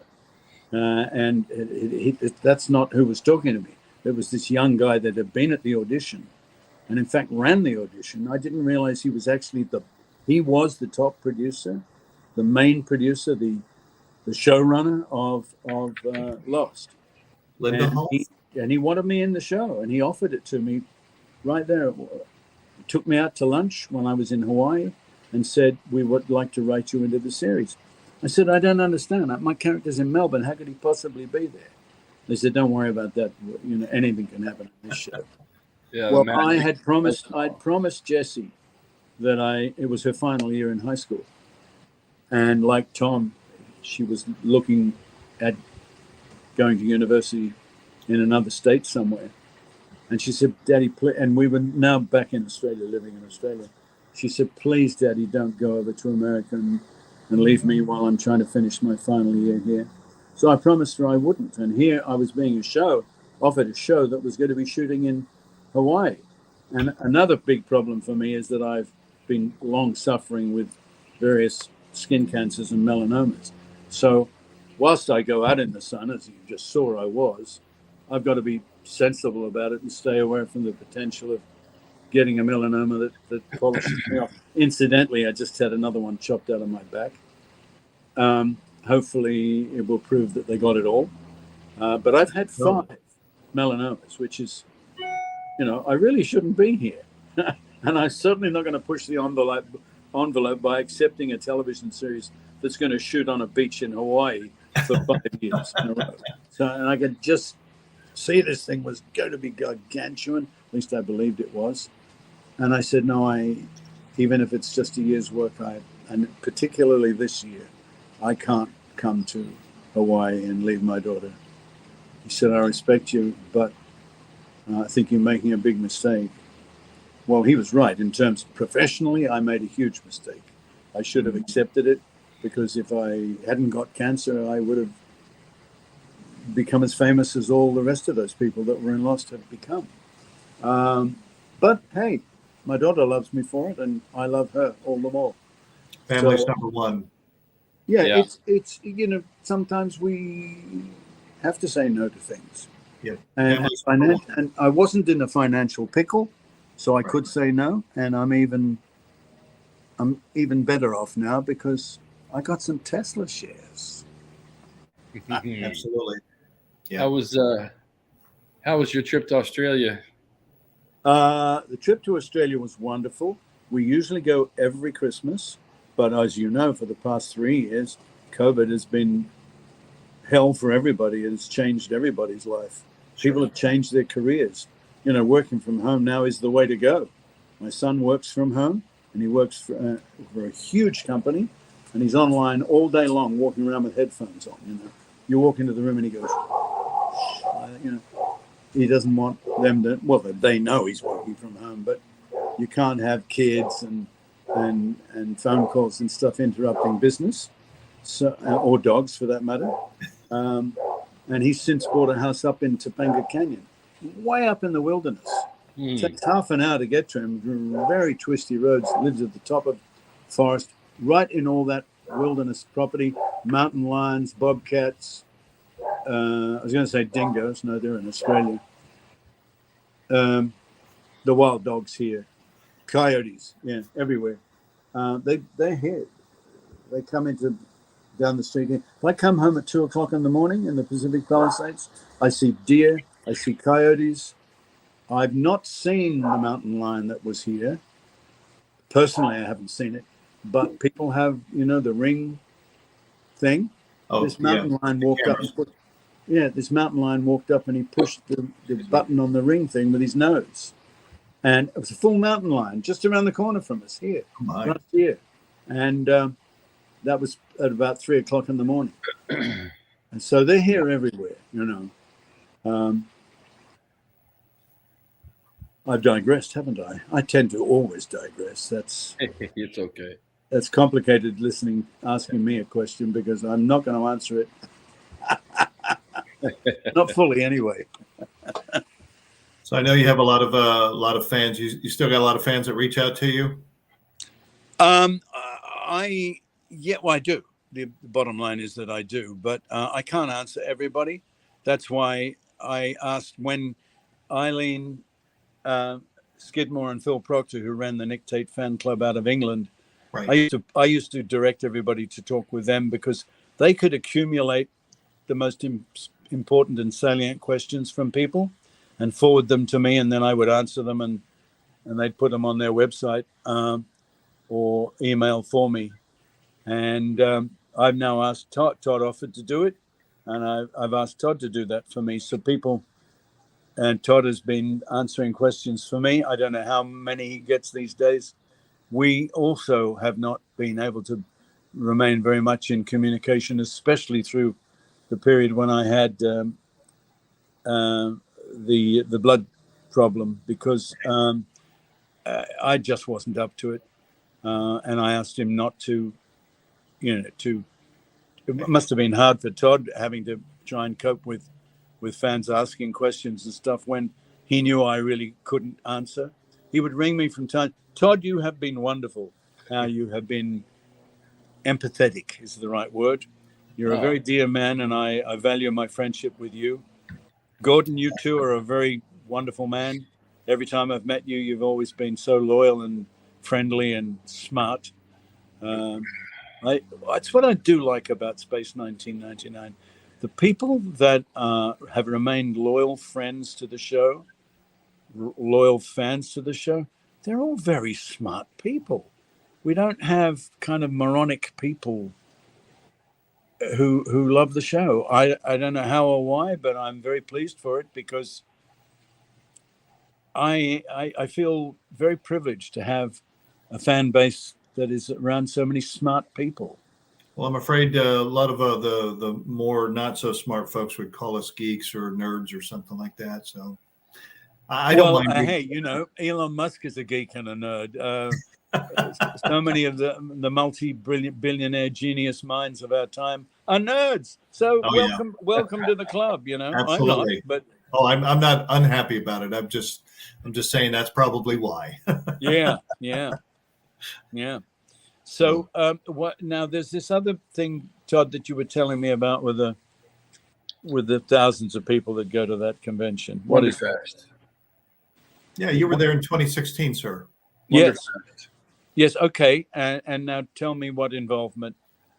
So this year we usually have a little bit of an Eagle meet upstairs in our executive hotel room. It's like two hotel rooms with a little parlor in the middle of it. We turn that parlor / living room into kind of a display for folks to just drop in. Well, this time Todd has graciously gotten with one of the convention organizers, and I have a one of a kind, or actually two of a kind, 88-inch eagles. This massively huge eagle. I'll shoot you a photograph. 88 inches. It's massive. These are 44s behind me. Yeah. Imagine one that's twice as big. So yes. I'm going to be transporting that, and it's an Eagle 4 from the Metamorph, with the spine booster and the lab pod, all that silliness. And what we're going to be doing is we're going to be displaying that front and center in the contest room, where you have the maximum amount of foot traffic, and we're going to be able to kind of showcase it with 4 different wins. The first win, obviously, is to show off props and ships advertising. The second win is Mike Reeder's aluminum. The third win is going to be showcasing NPC model kits under Jamie Hood. And then the fourth one, obviously, Jeffrey Morris is going to be coming out and doing an interview with all of us. And that's where the whole explosion is going to happen from the documentary, which we're pretty excited about. And once again, you're going to get thousands of people, foot traffic going in and out, seeing this massive Eagle scale, if you will. My vision is to actually have 2, one transporter, one lab pod. Hopefully we can get the room for that, but I'm going to be bringing all that out. And it's going to be. Have you physically made this model yourself? No. So a guy named Andrew Grimshaw out of the UK has been working on this 100% scratch build. Amazing artwork, engineering that went into this. Yeah. It was first shown off at Jamie Anderson's AnderCon from 2015, and he's been kind of perpetually working on it these past few years, and he finally got done with it last year. He's offered it to me a number of times. I had to turn him down because my house, not this house, but the other house that we were in, was just too darn small. So we ended up moving at the beginning of 2022, where the market was really hot. I sold a house, bought a house. And I have a larger room in here, and I was able to display. So he made me a deal I couldn't refuse, and we spent half the amount of money just in shipping as what I paid for the Eagle itself to get it over here in the States, and it sits here in its glory in my office here in my room here. Right. So you bought a house that would because of the Eagle. No. There's a lot of other reasons, not just for the Eagle, but it just was a bonus. It was definitely in the back of your mind, man, subconsciously. Oh, believe me, it was a little bit of a bonus, that's for sure. See, this Rick Robinson just talked about us. Yeah. My favorite photo of the Eagle factory wall is the photo of Todd, Gordon, and Nick at the Wonderfest with Nick holding an eagle that I built, says Rick. Yeah. So what Rick is saying is the eagle that you and Jamie, well, all three of us were posing with, actually all four of us, was built by Rick Robinson, who's online right now, and we were very pleased to show it to you. Very honored because he did such a wonderful job on that build. Yeah. I'm always staggered by that kind of talent. As the man that also made that model of me as Alan Carter holding the ray gun, it stands about 12 inches tall. I've got it down. Yeah, I got one. I got one of those on display. I sure do. You have one too? I do. Yeah. Oliver. I don't remember. Olivier. Olivier. Yeah, indeed. Yeah. Amazing stuff. Yeah, there's so many artists, so many folks that are inspired by this show that still love to build. We still have a rockin' and rollin' membership group here on Facebook that really does a lot of contributing with regards to their own builds, and it just expands.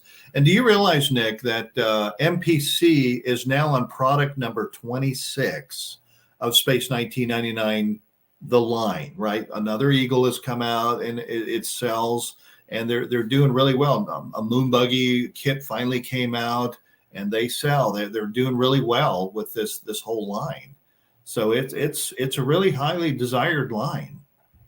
Yeah, I remember once they had me sign some cards. Well, you were the first. You were the very first in the repops of the classic Eagle kit.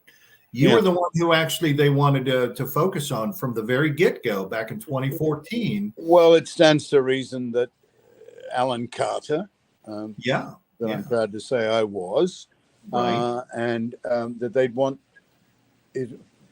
It's nice to know that the actor that played that role is available and could sign autographs as Alan Carter. Well, we're blessed to have you here, sir. So yeah, it's awesome. As far as the Wonderfest thing, that we're going to have you kind of just like we did at the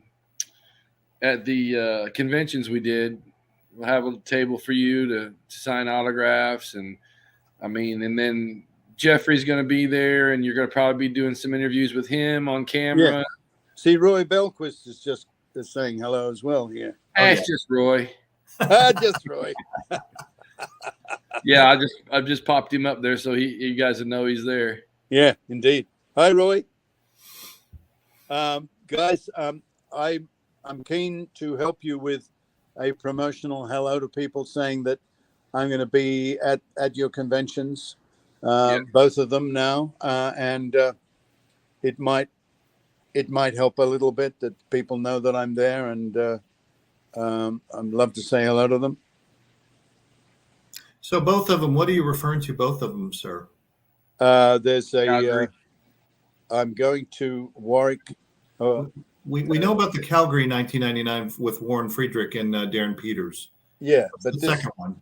This model convention. So you're coming out to Wonderfest now? Yeah. Well, Todd and I would like to do that. Yeah. Okay. Offering. Yeah, Jeffrey asked me to make it happen, and I called him Nick, and we talked about it, and he's going to make it happen. Wow. Okay. Well, this is news to everybody here now. That's fantastic news. So wonderful, everybody. Yeah. Yeah. I mean, I suppose because I didn't know about it, and because I haven't put it on my schedule. But obviously now, I mean, I don't know how many people have even got watching this. Yeah, I will come. Well, you remember the photo ops that we did with my 44 when you came out in 2016. You're going to be totally blown away with this 88-inch monstrosity that we are bringing out there. Yeah, indeed. Yeah. Okay.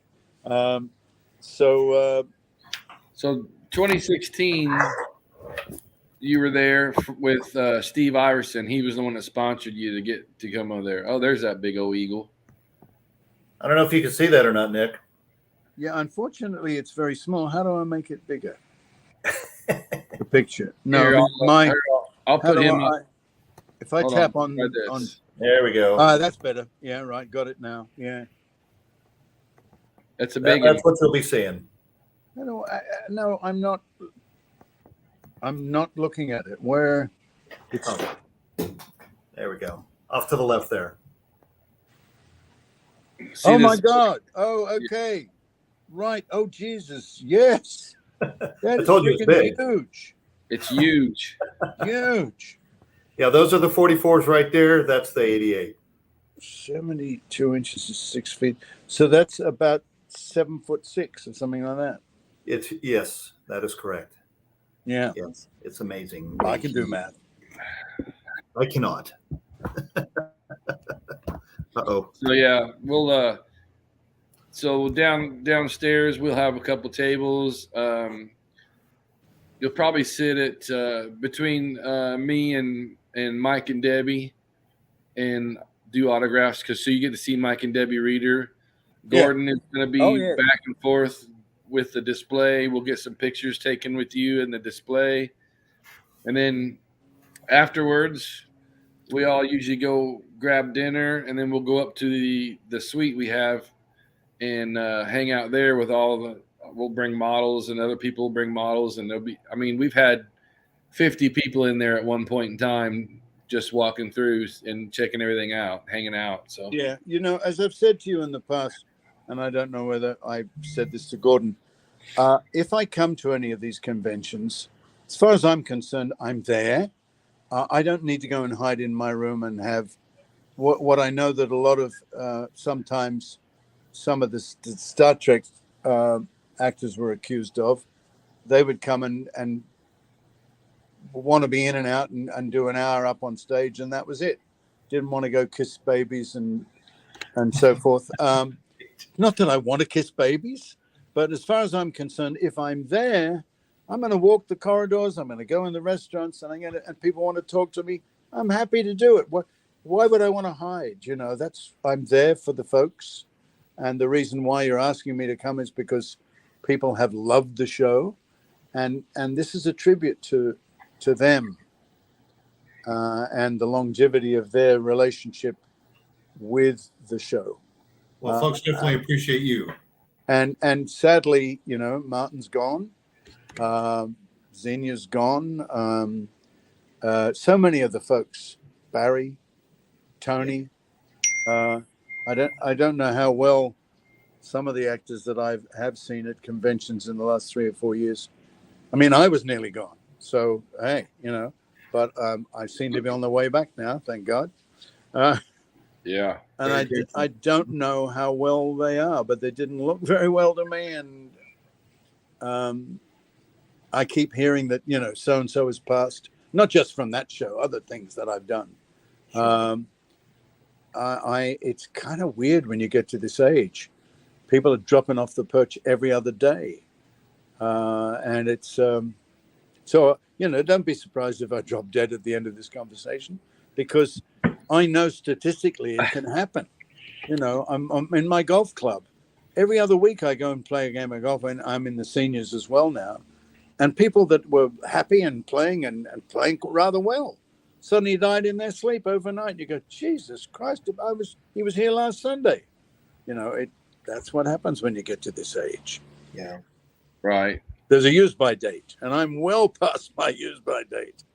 Nah, We are. No, hey, it's reality, guys. Yeah. I'm not looking for sympathy. I know it's a fact, and I don't feel sick.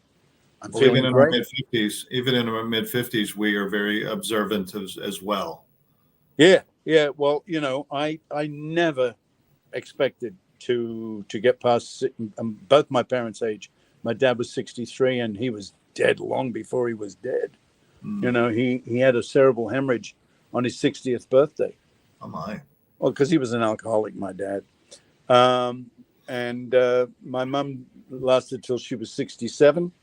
I think she died of loneliness, really. I mean, just inactivity. When it's very important for people to have family around them and friends. And I'm very sad that I had left Australia and my mother. And as I was going back to England, I said, "You're going to come to the airport?" And she said, "No, darling, no, this is goodbye." I said, "Oh, don't say it like that. It's not goodbye. You're only 67." She said, "No, darling, it's goodbye." And I was annoyed with her for saying it like that, because she seemed to me to be, she was smart, she was mobile, she was working in a show on television and telling me, because, yeah, see, I'd gone away for 5 years and that was mean. If, she was alone, and I would see her every other week and always ask her advice, because she was a wonderful actress.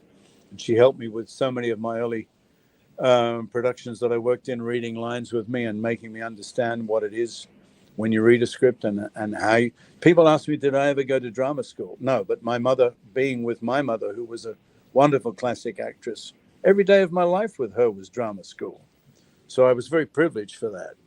And I had no idea she was going to die. And I flew back for Jerry Anderson to go and do the pilot for the day after tomorrow, Into Infinity. Right.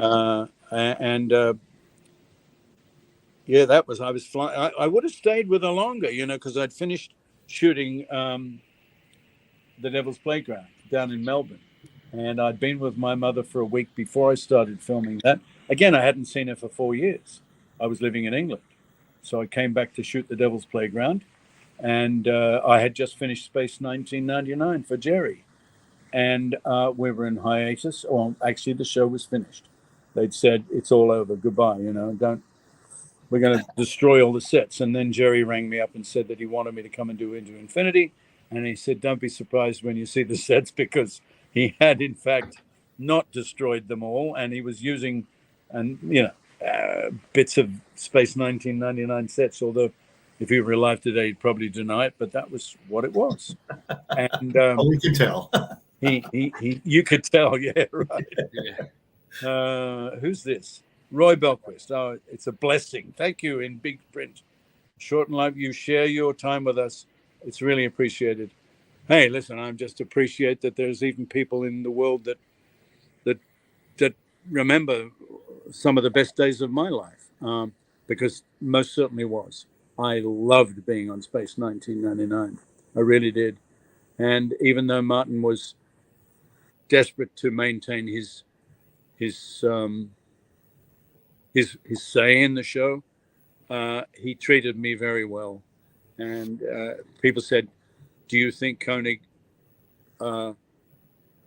liked or loved Alan Carter? I'm convinced he did, because in spite of Martin's own desire to have everything in the show his way, he didn't want to lose me. He kept on telling me how great he thought I was. And that's smart of a star actor to praise his fellow workers, because I felt that way about him. I thought he was wonderful. And it was just his experience and his understanding and knowledge and memory of all that he'd ever done, and his advice during those times. But when I got to America, I never saw him. He asked me out to dinner once, told me that he and Barbara had both made their first $1 million each from residuals of the show. Wow. And I didn't respond very much at all. And he said, well, don't you think that's wonderful? And I said, yeah, I'm very pleased for you. And he said, well, what are you talking about, Nick? What about you? I said, what about me, Martin? He said, well, haven't you done well? I said, Martin, we didn't get residual rights for syndication. What do you mean? I said, Martin, come on, you knew that. We had a network deal. That's all the British actors had, was a network deal. Yeah. You had Screen Actors Guild syndication rights. It has been the most syndicated show in the history of television. At that point in time, it was. Abe Mandel made that very clear to all of us, that it was the most syndicated show in history of television at that time. Right. There have been many shows since then have gone way above that. Sure. And had any of us, Prentice, Xenia, I'm sure Barry had it too, because he was a Screen Actors Guild actor. So the only time we ever got any real money was when the show was bought by the BBC in the year of 1998, so that they could show it in 1999. And suddenly we all got some money, which was very, very nice. But it's what? Good God, it was The show was started in 1973, so to get paid in 1999, which is 26 years later. Ironic. Hey, this swimming pool, incidentally, that swimming pool there is Space 1999 because I paid for that pool. There you go. Nice. Yeah, that's Space. How ironic. Yeah, How ironic. I find it important when you do get a bunch of money from a residual. I mean, for the most part, there are no shows for me because I've only ever guest starred in shows. When I did Open House, I think we only made about 20 episodes, and then it was never seen again. And it's never been. I've never had a penny from it, sadly. But I've had plenty of money from the one episode of Next Generation Star Trek I did. Nice. I get about $18 every 6 months or $25, something like that. And I'm thinking to myself, my God, all these actors that have done hundreds of episodes of Star Trek, they're getting this kind of money every day of their life. I mean, it is true to say that those actors never have to work again. Yeah. So it's nice that at least by way of fandom, we get some recognition and some aesthetic joy out of having been in that show, because it's very rewarding to see how other people enjoyed it, and you kind of bathe in the reflected admiration of theirs. Uh-oh. Did we lose him? Catherine Shell again. I hadn't seen Catherine in 40 years, and then we went to that convention a couple of years ago. I wonder if you know how she is, because I haven't heard anything from her, and she didn't look particularly well at the time. She's traveling here to the United States this year for a convention. Do we know? Is she's coming to? Have you heard about it? I could forward you the information. It's some Doctor Who convention happening a little bit later this year. Yeah. Mm-hmm. She told me she was really scared because she hadn't been to any conventions, and when she came to that one, she said to me, "Oh, what do we do? What I feel, And she was so. I said, Catherine, they adore you. It's don't worry. It's going to be great." And it was so good to see her. But she used to never be timid with anything. I mean, Catherine was such a balls. Oh. His internet must be giving him a hard time. Reminder of how brave she used to be, and how ballsy she was, and how much I admired her then. She was so beautiful, staggeringly beautiful. And when a woman has that sort of allure, lucky I was married, actually. I met Hazel. But I think Catherine's probably older than I am, actually. I don't know. It's hard to know. Roy was saying that she's going to be appearing in the Long Island event in August. Ah, great. I hope she's well, and she's clearly gotten over a fear of conventions. I guess so. We can't seem to get her in contact with her. So you can't?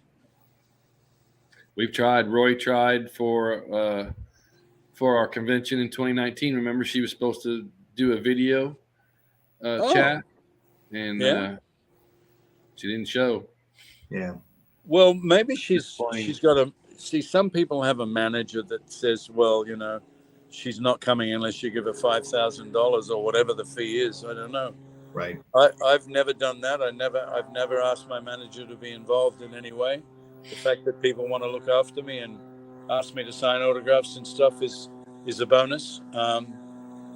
I've always found it very hard to ask for money for being admired by people. I think it's kind of counterproductive, and it doesn't seem to sit well with me. There you Right. go. There's a question for you. Okay, Lawrence. Well, I think I'm saying it. You said earlier you were going to answer how you feel about Maya being added to the season 2. I thought it was a great addition because she is such a great actress and such a beautiful person. And I just didn't like season 2 in general because of Freiberger and the way. I mean, he told me I'm going to change.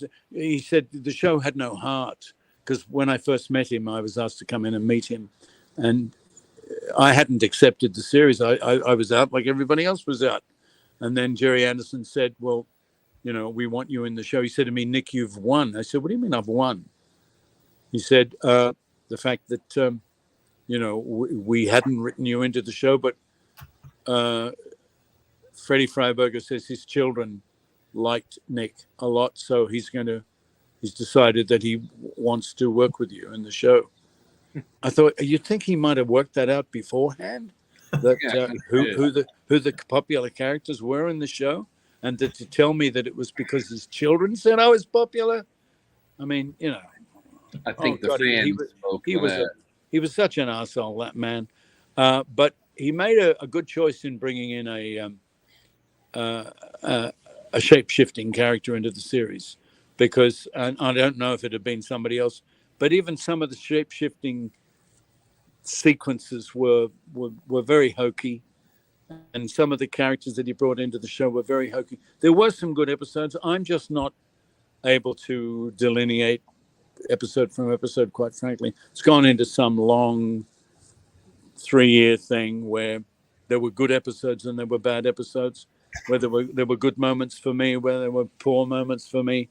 I can't judge a whole television series on whether I was in it or not.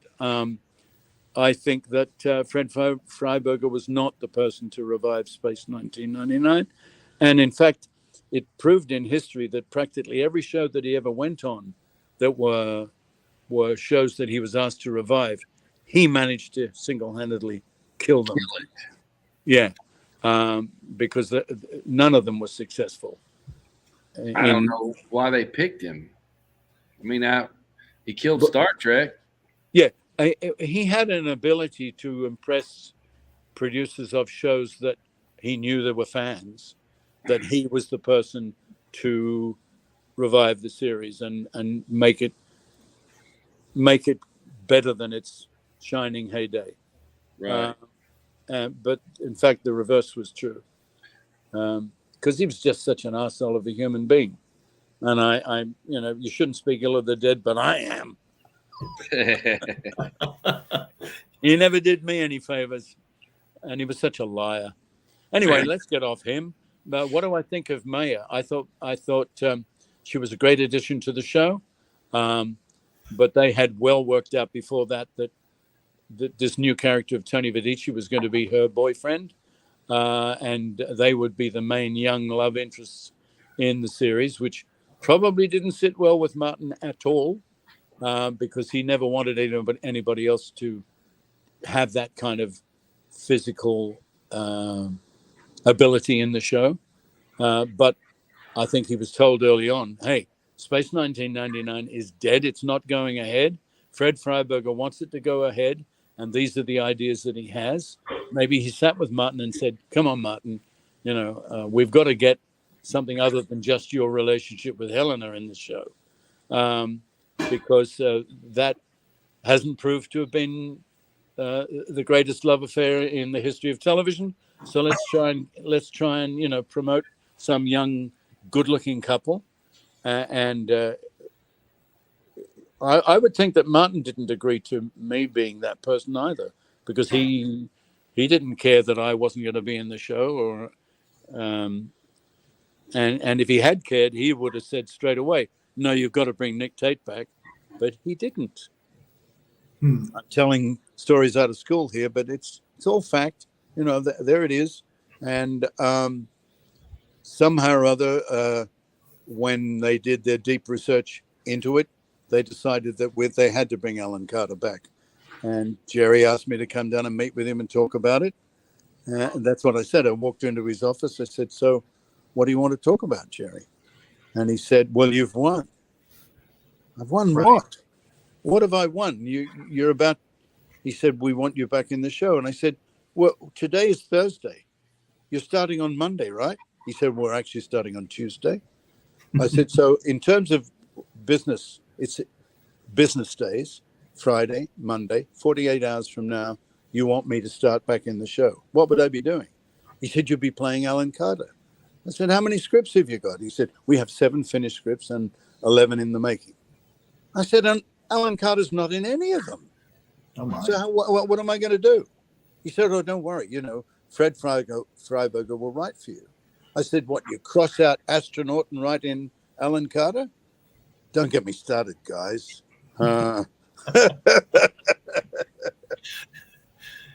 he was a... Sounds to me like there's a lot of really good, interesting stories from going from year one, day after tomorrow, into year 2 that probably could be captured and probably a book written. It's really, really interesting because both Bob Wood and David Hirsch had written a couple of books about leading up to the show, the inception of the show itself. What I've been kind of wondering about is all the interesting stories that led from year 1 to year 2. The changing of the music composer, the hiring and the firing of the or letting go, if you want to call it that, of the year 1 staff, and getting the new year 2 staff, and to keep Nick Tate on and all of that. I think it would be actually a really good book to kind of compile a number of those particular accounts, if you will. Yeah, I obviously don't know anything about anybody else's experience in there. Xenia was asked to come back after they asked me to come back because I said to Fred Freiberger, you made a big mistake in not bringing Xenia back. Mm-hmm. When he was asking me, he said, Jerry says that we should have you in the show. And quite frankly, I've decided he's right. And he said, and you know why? And I said, no, Fred, tell me. He said, because my children loved your character. I said, so your kids are the reason you're asking me. Deciding factor. and he said, yes. Wow. I wanted to say, you're a fuckwit. I mean, from the minute I met him, I knew he was a bullshit artist. His daughter went on to get involved in the industry. I think she became a big casting director or something. I forget what Freiberger did, but she's never. No, she knew that I hated her father. Everybody knew that I just detested him. He was such a snake. And I told him to his face, I said, you're a snake in the grass.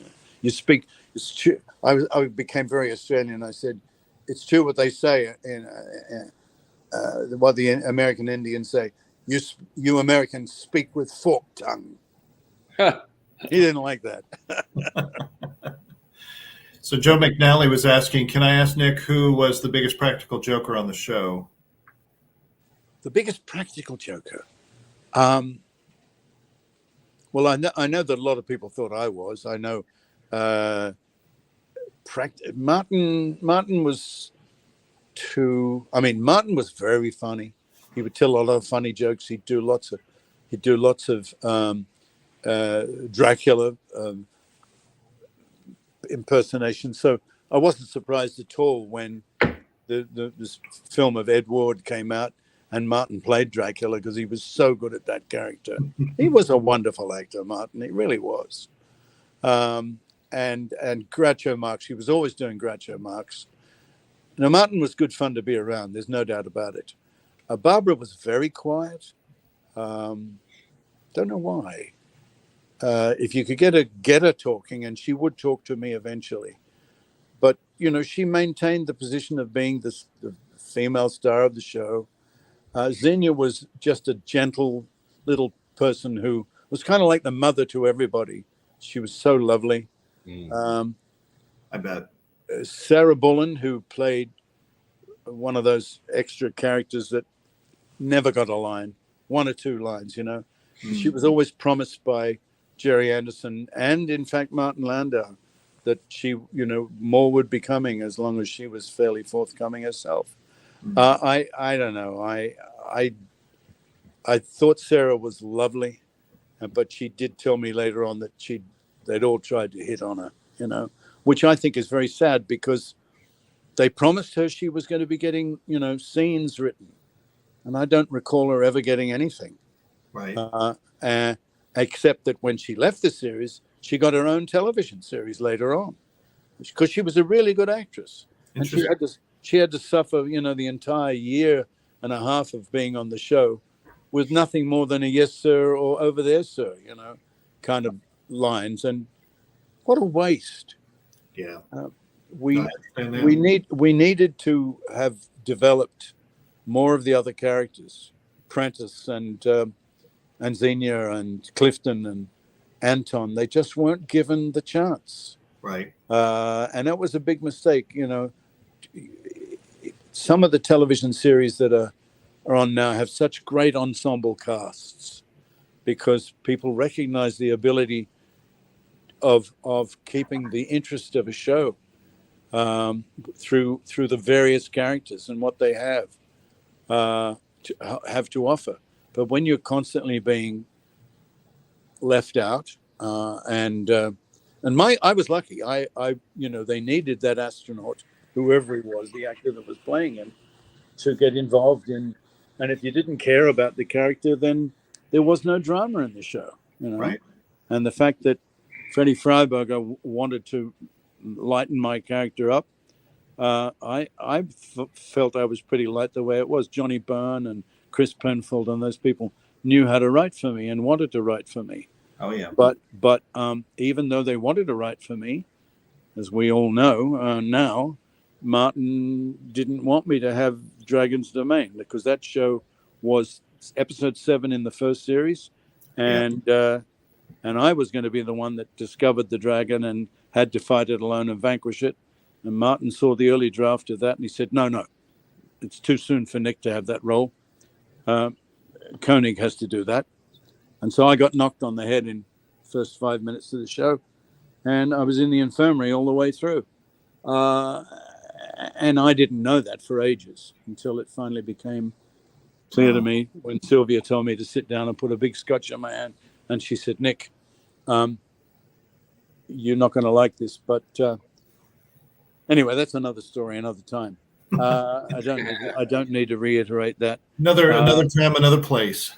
Yeah, another time, another place. I had enough episodes after that written around, not written around Carter, but in which Carter was very involved. Mm-hmm. And I'm very fortunate for that. And it's the reason why I have so much loving memories of the show, because I was able to, and it was hard for Prentice, very hard for him, because he was given to understand that he would be the second kind of male character in the series, and he ostensibly was, but the astronaut needed to be gung-ho.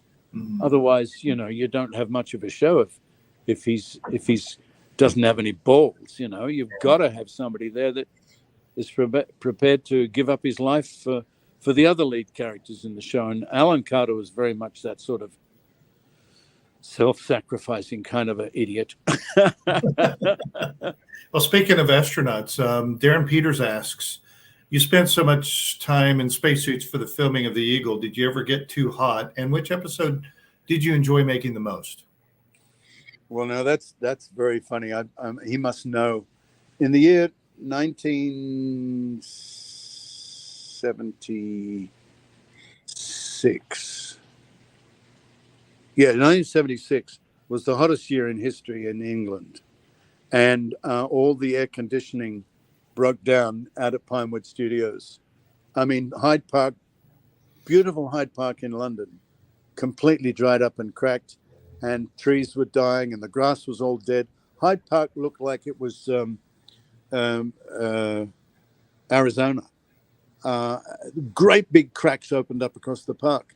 And they said even if it rained, it would take 6 years for, if indeed some of the trees that were dying would come back. They had trucks going down the streets of London with masses of water in it, people coming out and ladling water into buckets to put on their gardens and stuff, because there were huge water restrictions in London. Nobody had ever seen anything like it.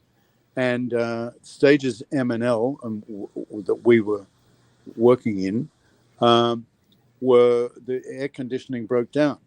and the spacesuits were made out of a kind of a quilting, which in winter was very warm and very comforting to wear, but in summer they were hell. Fortunately for Martin and myself, they had big zippers in them, and when we were shooting, this is a true story. I mean, the air conditioning broke down, and all the crew were walking around with their shirts open and t-shirts or wearing shorts. But Martin and I were in these things that looked like Antarctic quilts, and it was hell with a helmet on and the thing being zipped up. So Charlie Crichton, who was directing that particular episode when all the air conditioning broke down, he said he'd get into close up as soon as he could. So we had the bottom half of our suits undone entirely, sitting there in our underpants and bare legs. It was hysterical. Seriously. I mean, if they tilted the camera down, you'd have seen that our spacesuits from kind of like navels upwards was zipped up, but the bottom half was open. And in fact, I seem to recall that I was able to get out of it, and so that I was just sitting in my underpants. And so Martin also something similar. It was so hot.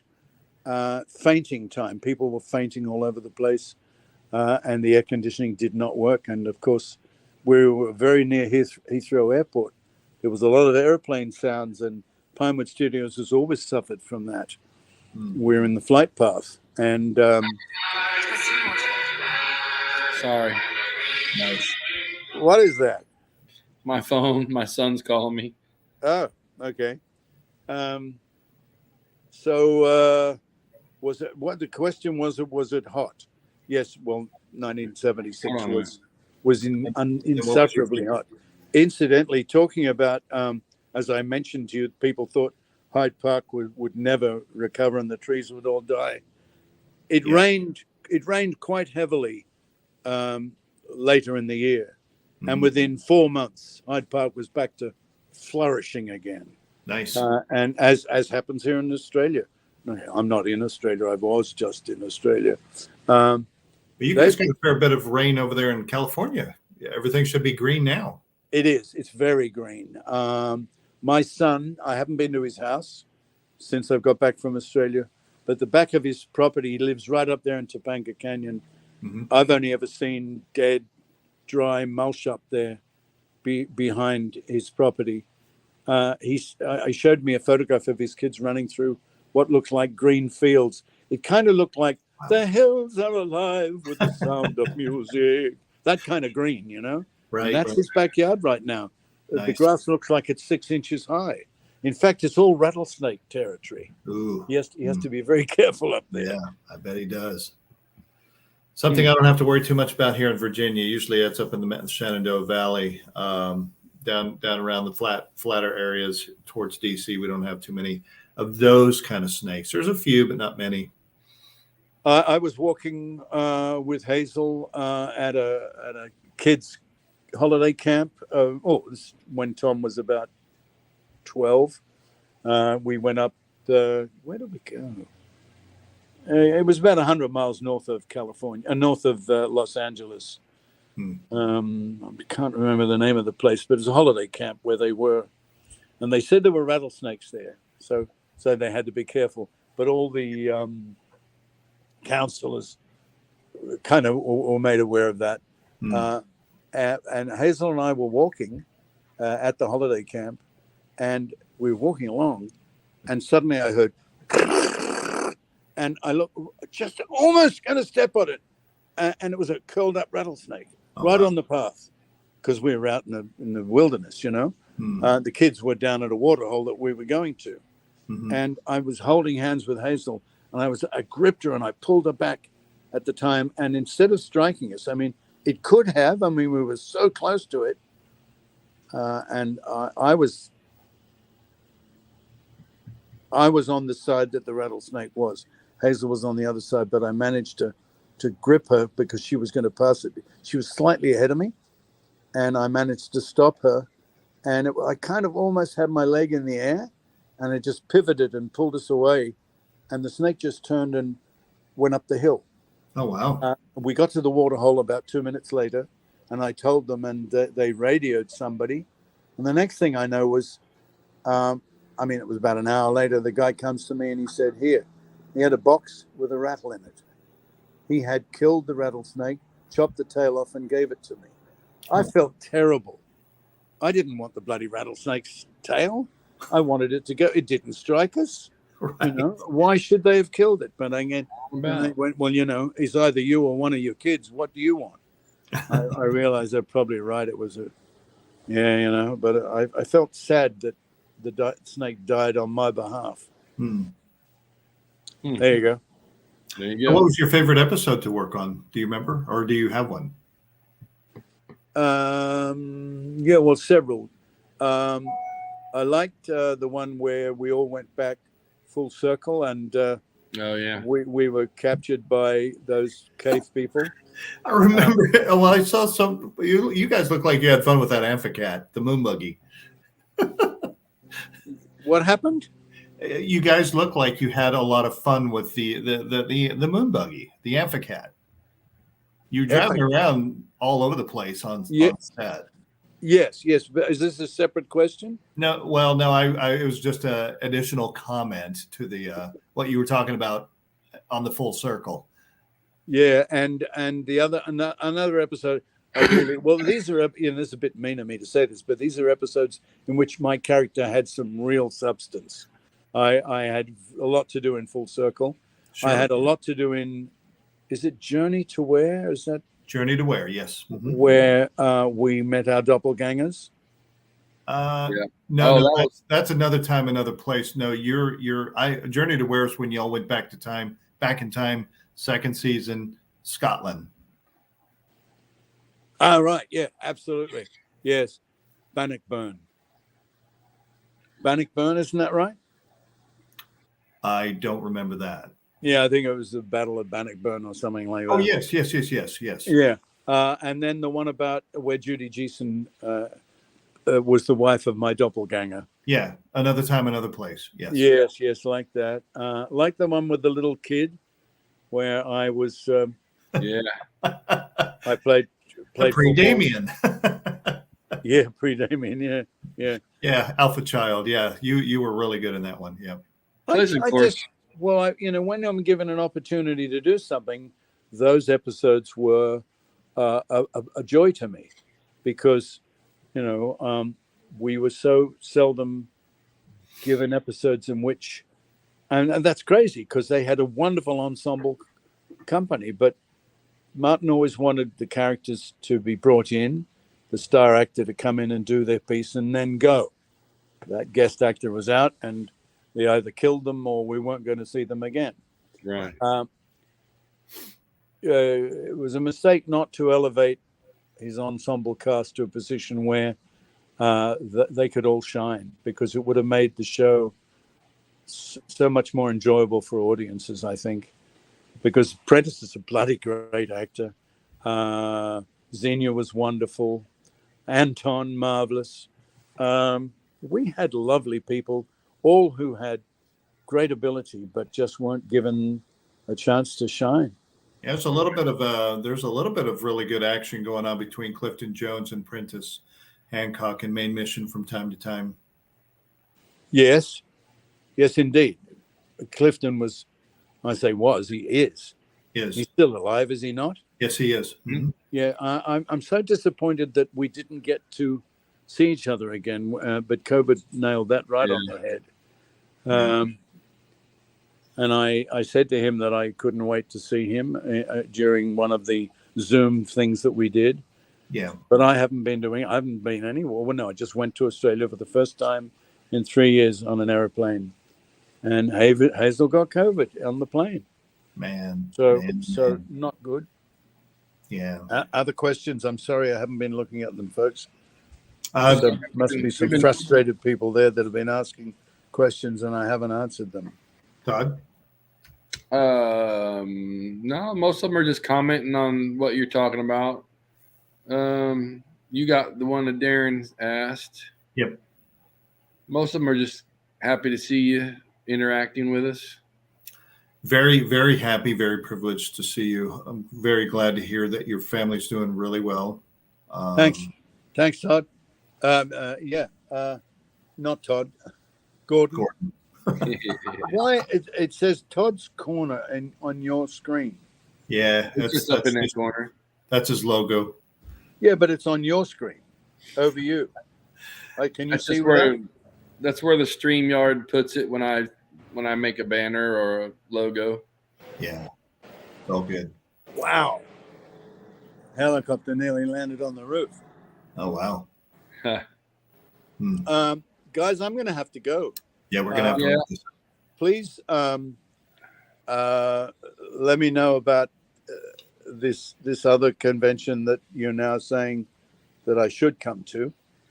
It is a convention. Where is it? It's Louisville, Kentucky.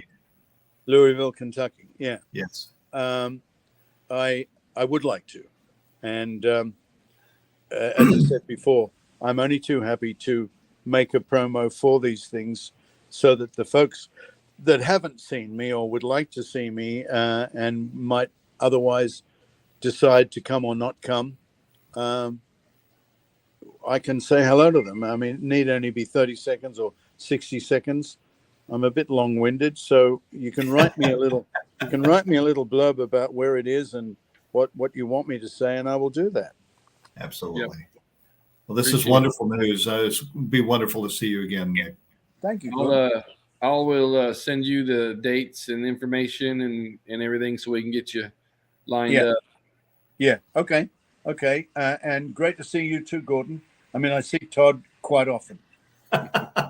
It's a privilege, sir. Always a privilege. I love Todd. I'd like to love you. I just haven't seen you enough to have fallen in love with you. He's all right. He's my partner in crime. Yeah. All right, guys. Wonderful to see you. And if Warwick is still watching, yes, I am feeling vibrant. And Roy. And I'm coming to see you guys too soon. Looking forward to it. I'm going to do a promo for that too. All right, guys. Yeah, I'll be in Calgary. You will. I will be too. Good. Okay. So is there anything else before I go? Nah, we'll get you. We'll probably have you on the show again soon. Okay. Have a great day. Great weekend. Bye-bye. Great seeing you. Bye, Nick. Wow, that was amazing. I didn't realize that you guys were like in a little, hey, well, maybe we can get them to come over to Wonderfest. Like, okay, cool. Thanks for telling me. Yeah, well, we actually talked about it last night, so there was. Oh, okay. It was good. It's all good. That's really, really good news. So Jeffrey wanted in there because that's where he wants to do the big launch. So. No, that's awesome. Yeah. That's awesome. So yeah, Nick's just going to be blown away. I'm still blown away with this silly eagle that I bought. I mean, I never boast about it. Andrew Grimshaw gets all the credit with Jeff Gaska and Phil Howard. They're the ones who actually built the thing. I just own it, right? So yeah, those guys are cool. I am more than happy to show it off, and it's wonderful to have. But I don't get any of the credit for building it. So 3 of the guys I'd like to see when I get over to the UK. Well, to have Nick over there, he's going to just be blown away by Andrew's work, and it's just going to be something else. Right. So yeah, that's wonderful news. Anyway, on to other stuff. I think we got like 6 people that's joined right now, at least through Facebook. I still got more posters. The posters are not selling out per se, but I got a bunch of them sold. They're still available. Let's see here. Let me show one real quick. It's really cool. Roberto loaned us the PDF through our Props and Ships logo on it, and I had these professionally produced. It's a 16.5 by 11, $15 plus shipping. I roll them up and get them out there, and hopefully they'll be protected enough for you guys to enjoy. And I know it's a little bit of an odd size, but throw them in a floater frame and it'll look spectacular. So it'll be amazing. But yeah, so clear, so glossy, and very thick stock. You will not be unhappy with these. And it doesn't take up that much wall space like as if you were a teenager or something like that. It'll look good in your collection. Anyway, I got a bunch of them left. If you're relatively interested, make a little bit of money for Roberto, and throw a little bit of money, I guess, and we're just going to be using the money to help pay for some of the stuff at Wonderfest anyway. Not like I need to be making millions of dollars on these things. I don't worry about it. But they're really cool to have, and it's really all about the fans. So I just want to make sure that if I can share some merch with you guys, especially Todd and I partner up and share merch, then all the better. And I'm all about collecting. I'm all about spreading the wealth a little bit. So anyway, hit me up on a kids call them DMs. I call them PMs. Just hit me up on Messenger. Make sure that you include your address so I can get you a proper quote through ShipStation, and we'll get it done. So we got that. At Wonderfest, we're going to be probably showing off a little bit more inventory of some stuff in the past, right? Right, Todd? Yep. Yeah, if you want to, if this will be the year to go to Wonderfest. If you've been waiting to go and haven't, have just not made it yet, this will be the year to go. We're going to have some serious things going on. So. Yep. So on the merch side of the house, Mike and Debbie Reeder are going to be there with their aluminum. So they're going to be showing off. Hey, Roy, how you doing? Hey, what's up, guys? Yeah, you missed Nick. No, I know. I was watching Detailing. Great guest. You guys are You guys are rocking it. Very okay. Nice. Well, thanks. Appreciate that, Roy, coming from you, because you're the big time video dude. With Roy's tie-dye sci-fi super corner.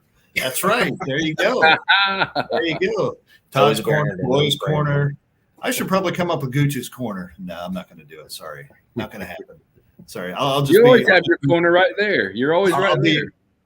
I'll be your sidekick. Nah, you guys complement each other very well.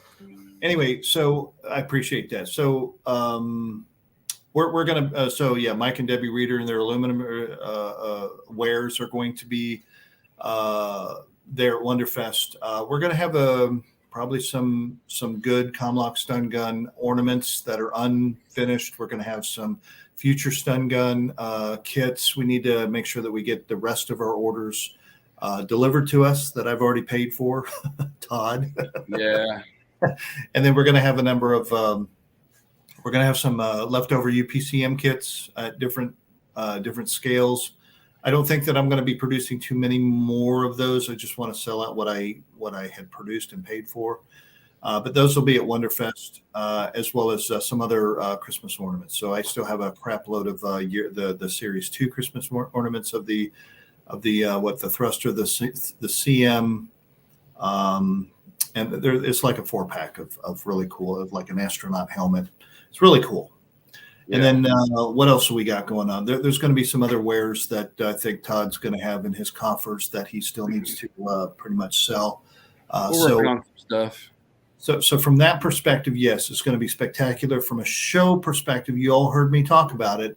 It's going to be the Eagle scale of scales. The 88 is going to be there. It's going to be in the contest room.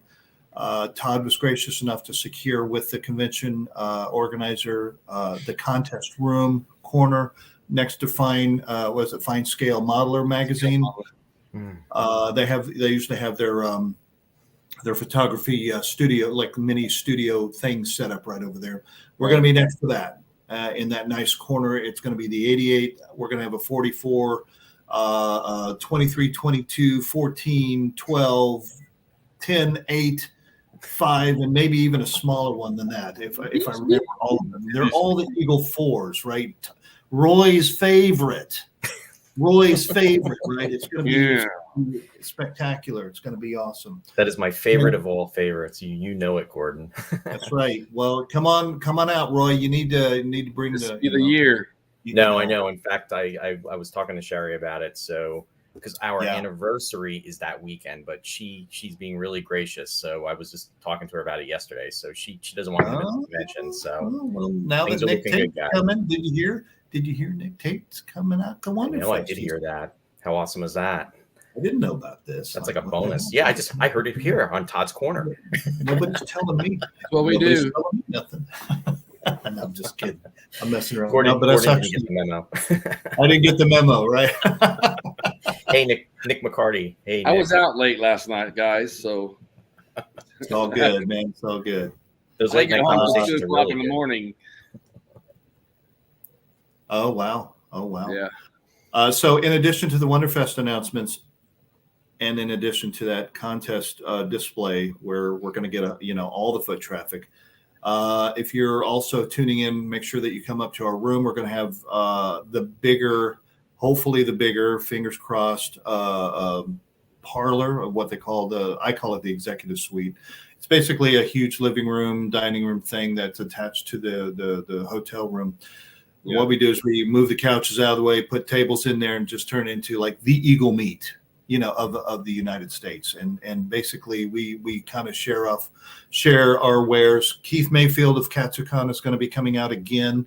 Hopefully we'll see a Ben's Model World Thunderbird 2, some other stuff that maybe the full-size Swift, the studio scale Swift that David Jacobs built. Hopefully that'll be back out to show off in its glory. We'll just make a nice little shindig, if you will.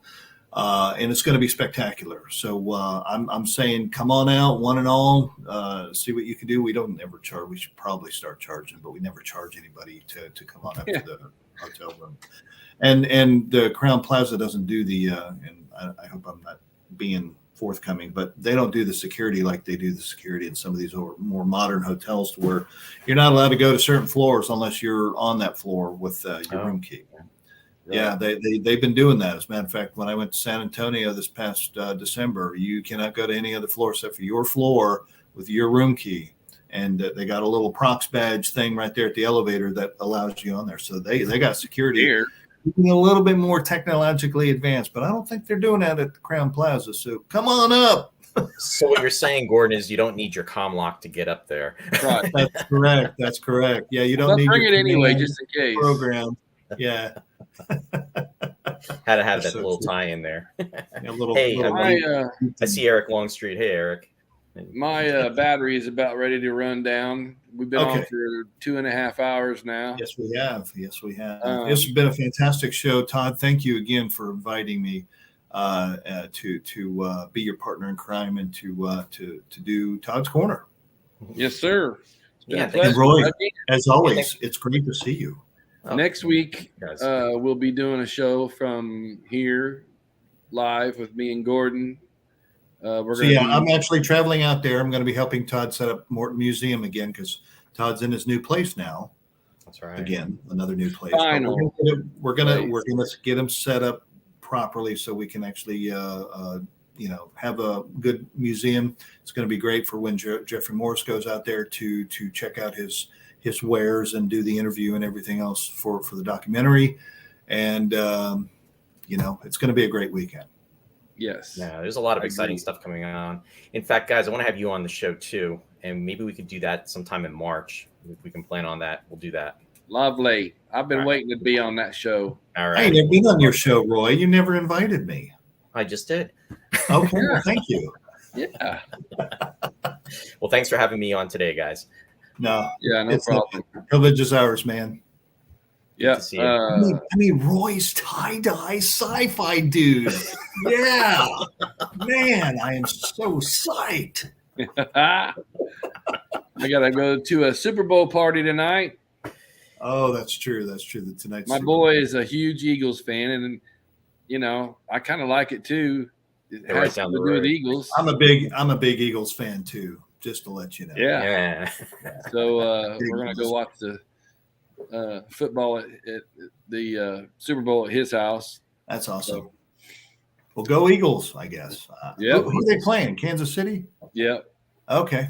Whatever. Yeah. I know.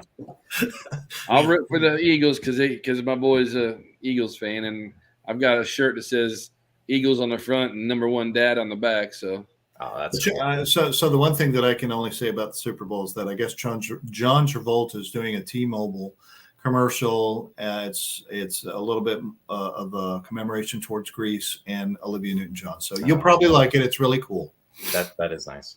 Really nice. That's one of the things that's fun to watch is those commercials. Yeah, some of them are really weird, but some others of them are good. Crazy. Yeah, they are real crazy. All right, guys, you have a great one. It was great seeing you guys. And let me see if I could do that. How you doing it with an accent? There we go. Live long and prosper. do it with both feet. I can do so much. I can't do so much stuff with my hands, but I can do that still. Yeah. Take care, guys. See you, All right. buddy. Yep. Okay, thanks for joining Todd's Corner today, everybody. We'll be back next Sunday, and we'll see. But hopefully, I'll be broadcasting from my collection, my museum area. So, thank you very much for joining us, and I'll see you next week. Peace out.